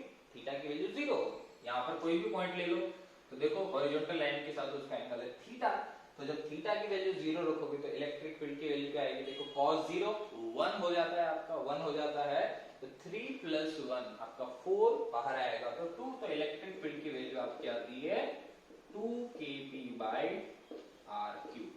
इसकी डायरेक्शन कहां से कहां होगी, in the direction of p, ठीक है, in the direction of p रहेगी आपकी।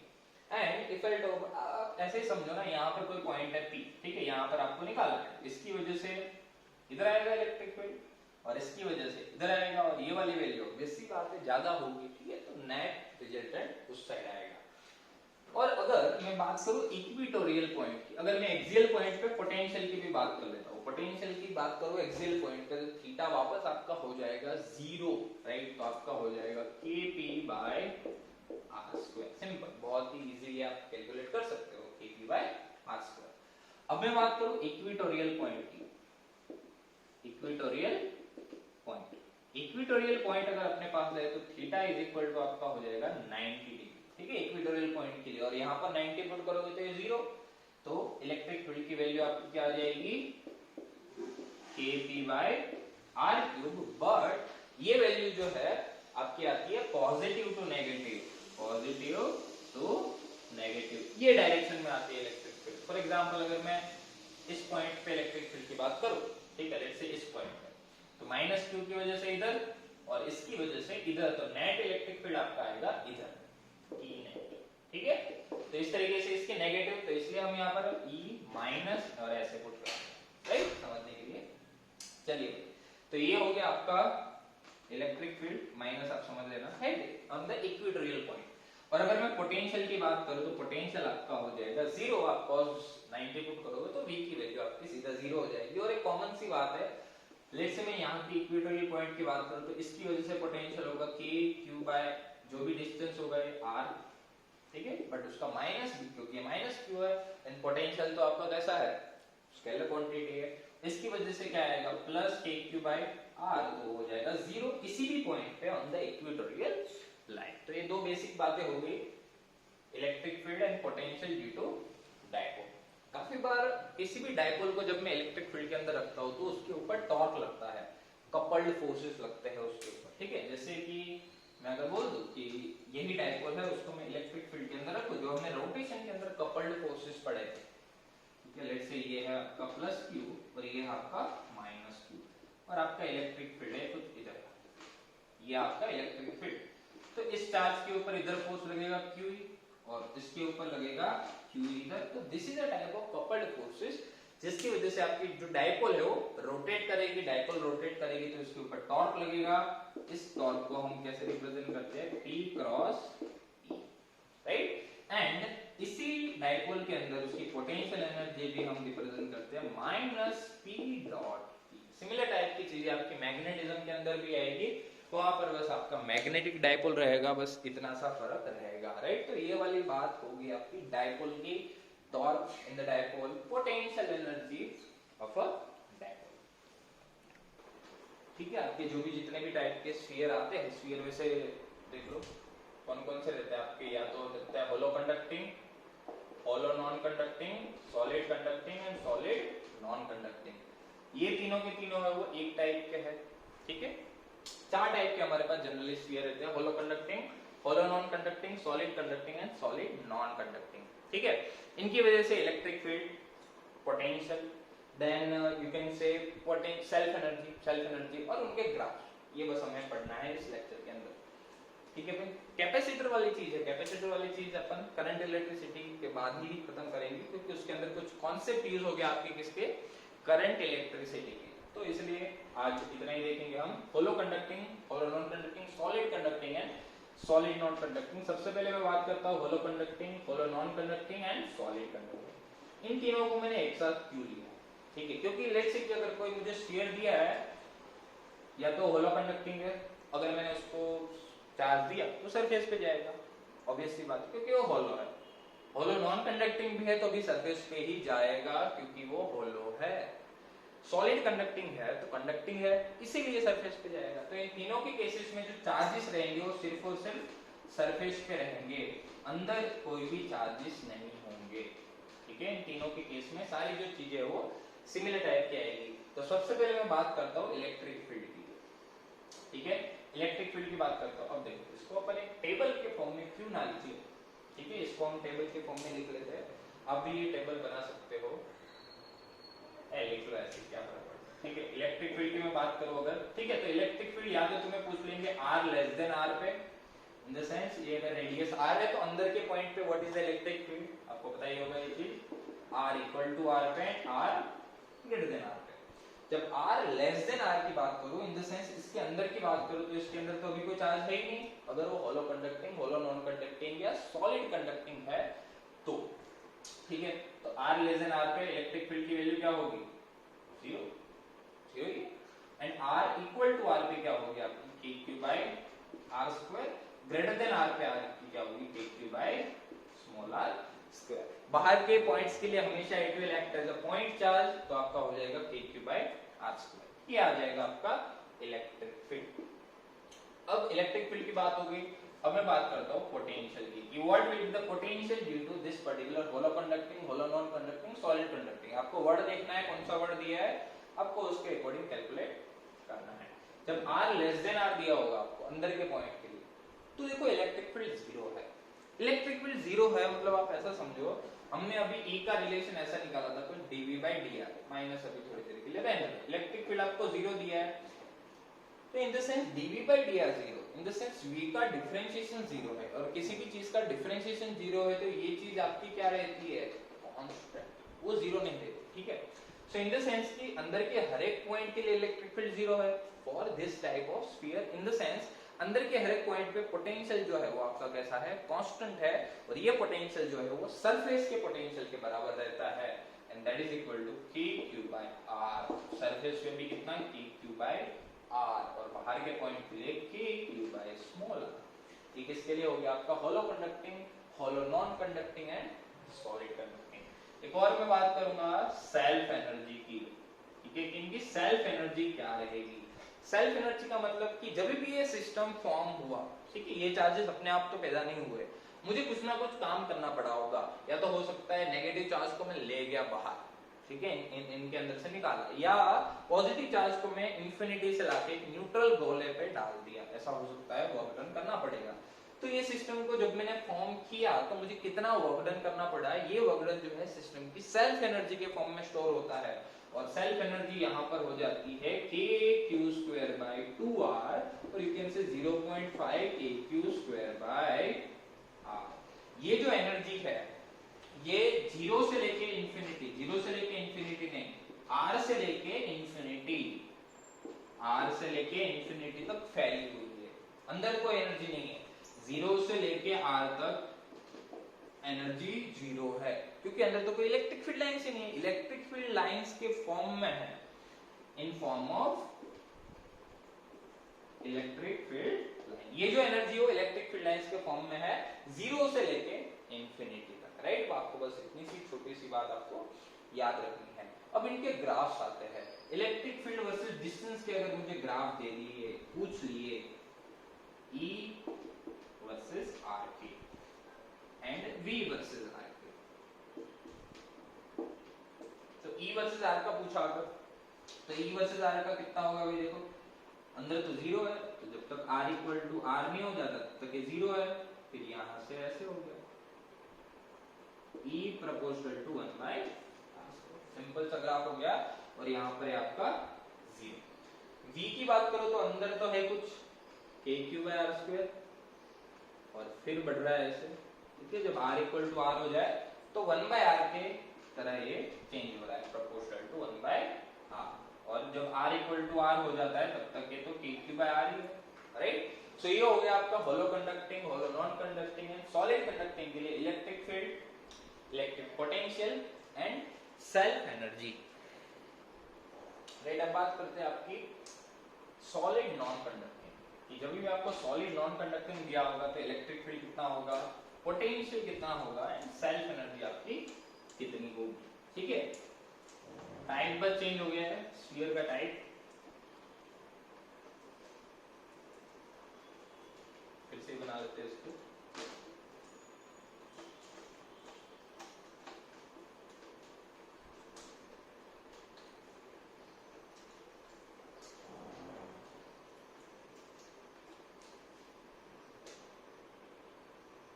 सॉलिड नॉन कंडक्टिंग, ठीक है। In the sense solid sphere है अपने पास, बट चार्ज जो है वो पूरे वॉल्यूम के अंदर डिस्ट्रीब्यूटेड है, और जब भी चार्ज पूरे वॉल्यूम के अंदर डिस्ट्रीब्यूट रहता है तो हम यूज करते हैं rho, which is volume charge density, right. अब मैं बात करता हूं इसके इलेक्ट्रिक फील्ड की, देन पोटेंशियल की, देन सेल्फ एनर्जी की, ठीक है। Electric potential R less than R, R equal to R, R greater than R। तो जब ग्रेटर देन R होगा बाहर के पॉइंट के लिए, that will always act as a point charge, so that will be k q by r square. Same v के अंदर भी k q by r, self energy है वो तो भाई सेम ही रहेगी, ठीक है। सेल्फ एनर्जी इसकी होती है 3 by 5 k q square by r, ठीक है। ये जो सिस्टम है वो फॉर्म होने में इतनी एनर्जी लगी, इसका अभी मैं बताता हूँ इसका सिग्निफिकेंस क्या है। अब इलेक्ट्रिक फील्ड है R लेस देन R के पॉइंट के लिए। अब देखो पहले तो ऐसा होता था कि अंदर तो चार्ज ही नहीं है तो इलेक्ट्रिक फील्ड भी जीरो था, बट अब इलेक्ट्रिक फील्ड जीरो नहीं है। अब आपका इलेक्ट्रिक फील्ड आपको कितना हो जाएगा, rho r by 3 epsilon naught, और you can write it as k q r by r cube, ठीक है। अंदर के पॉइंट के लिए, सरफेस के लिए वापस ही क्या हो जाएगा, k q by r square. अंदर के लिए या तो आप लिखो rho r by 3 epsilon naught और k q r by r cube which is proportional to r, ठीक है। अगर मैं इलेक्ट्रिक फील्ड के लिए ग्राफ बनाऊं E वर्सेस r का, तो देखो 0 से लेके r इक्वल टू r तक E प्रोपोर्शनल टू r है, और बाद में वो proportional to 1 by r square कम हो रहा है। पोटेंशियल की बात करो, देखो इसका पोटेंशियल बहुत ज्यादा इंपॉर्टेंट है। अब एक बात ध्यान में रखना, पोटेंशियल आपको बहुत बार एग्जाम में भी सीधा आया हुआ है, that is k cube by 2r cube 3r square minus r square। this relation between v and r, v और r का जो ये रिलेशन है ये आपका एक पैराबोलिक रिलेशन है v और r का। अब ध्यान से देखोगे जब आप r की वैल्यू 0 रखोगे, r की वैल्यू 0 इन द सेंस में सेंटर की बात करता हूं कि सेंटर पे कितना पोटेंशियल होगा, तो सेंटर पे देखो r की वैल्यू 0 रखो 3/2 k q by r, in the sense कि अगर सरफेस पे आपका है k q by r तो सेंटर पे कितना है 3 k q by 2r, मतलब 1.5 k q by r। वहां से k q by r जो है ये आपका ऐसे होगा, ये आपका ग्राफ हो गया इसके लिए लेस देन r के लिए। यहाँ पर आपका देखो इसको आप पैराबोला की तरह बनाओ ऐसे, ठीक है। मैंने बताया था पानी गिराता हुआ पैराबोला, देखो माइनस है, ठीक है। अब आगे की बात करता हूं मैं, v इक्वल टू r पे, तो देखो r की वैल्यू आप r रख दो, क्या दिक्कत है, तो आपका हो जाएगा k q by r, फिर तो वहां से तो ऐसे ही होगा, ठीक है। बट ये वाली जो बात है वो आपको समझनी है। सेंटर पे पोटेंशियल पूछा जाए तो सेंटर पे होता है 3 k q by 2r। ये सारी चीजें आपको बहुत सारे कॉन्सेप्ट के अंदर यूज होने वाली है, तो आप समझ सकते हो इसको, ठीक है। तो हमने पोटेंशियल भी लिख लिया। अब u की बात करते हैं। U क्या है आपका, U है आपका सेल्फ एनर्जी की। ये जो सिस्टम फॉर्म हुआ तो उसके अंदर कितनी एनर्जी लगी है हमारी, कितनी एनर्जी सिस्टम के अंदर स्टोर हुई, राइट। अब इसके दो पार्ट हो सकते हैं, ये ध्यान से देखो 0.6 है, राइट। तो मैं ऐसा बोल सकता हूँ 0.5 k q square by r plus 0.1 k q square by r। 0 point, अब देखो इसका और जो लास्ट वाला था उसके अंदर एक सिमिलैरिटी है, बस इसके अंदर अंदर चार्ज और एक्स्ट्रा ऐड हो गया, जिसकी वजह से इसके पास बस एक्स्ट्रा एनर्जी आ गई है इतनी। बाकी जो बाहर तो जो वैसे एक्ट करता था वैसे ही ये एक्ट कर रहा है, जैसे वो था वैसे ही ये है, बट इसके अंदर अंदर और है बस। ठीक है, तो बस इसके अंदर एक ही चीज का फर्क है, ये वाली एनर्जी एक्स्ट्रा आ रही है, तो मैं ऐसा बोल सकता हूँ कि R से लेके इंफिनिटी तक कितनी एनर्जी है, 0.5 kq² by r, you can also right kq² by 2r, and 0 से लेके r तक, वहां तो 0 था, यहाँ पर कितनी होगी kq² by 10r, ये सीधा पूछा जाता है, नहीं पता होता बहुत बच्चों को, बट आप लिख सकते हो kq² by 10r, अंदर जो एनर्जी है सेल्फ एनर्जी इसके इनसाइड, राइट। तो ये वाली बात आपको समझनी है, ये मैंने सारे स्फीयर की बात बता दी आपको, solid conducting, hollow conducting, solid non conducting, hollow non conducting, right. वैसे जनरली दो ही टाइप के स्फीयर है। अब आपको इसके अंदर बहुत टाइप के अलग अलग सवाल बन सकते हैं, आपको बस उसको थोड़ा ध्यान में रखना है। फॉर एग्जांपल आपको रो वेरी कर दिया, what will be the value of electric field eight any point, ठीक है, तो वो फिर आपको कैलकुलेशन करनी आनी चाहिए बस, ठीक है। तो आपको ये सारी वैल्यूज आपको याद रखनी है, ठीक है भाई, राइट। तो यस, काफी सारी बातें हमने कर ली, सारे स्फीयर्स वगैरह की बात कर ली। हमारा कैपेसिटर जो है वैसे इलेक्ट्रोस्टैटिक्स का है, बट उसके अंदर आपने देखा होगा सर्किट्स वगैरह सॉल्व करनी होगी, आरसी सर्किट आएगी, तो आरसी सर्किट के लिए आपको केसीएल केवीएल भी तो पता होना चाहिए, ठीक है। तो इसीलिए वो जो चीज है वो हम पढ़ेंगे करंट इलेक्ट्रिसिटी के बाद, कैपेसिटर वाली चीज। तब तक के लिए आप इसकी जितने भी सवाल है आप प्रैक्टिस करो। देखो इसके अंदर इसी का यूज करके बहुत सारे इनफाइनाइट सवाल आपको मिल जाएंगे, आप अच्छी बुक से सॉल्व करोगे, डिस्क्रिप्शन के अंदर आपको क्वेश्चन बैंक मिल जाएगी, आप उसके अंदर से भी सॉल्व कर सकते हैं। कोई डाउट्स वगैरह हो आप कमेंट कर सकते हैं, और कोई चीज के ऊपर आपको वीडियो भी चाहिए कोई कॉन्सेप्ट के ऊपर डिटेल में, ठीक है। काफी सारी चीजें, कोई एडवांस का टॉपिक है, मेंस का टॉपिक है, वो भी आप बता सकते हो, right. Now let's meet in the next lecture, ठीक है भाई। तो आई होप कि this video is helping you.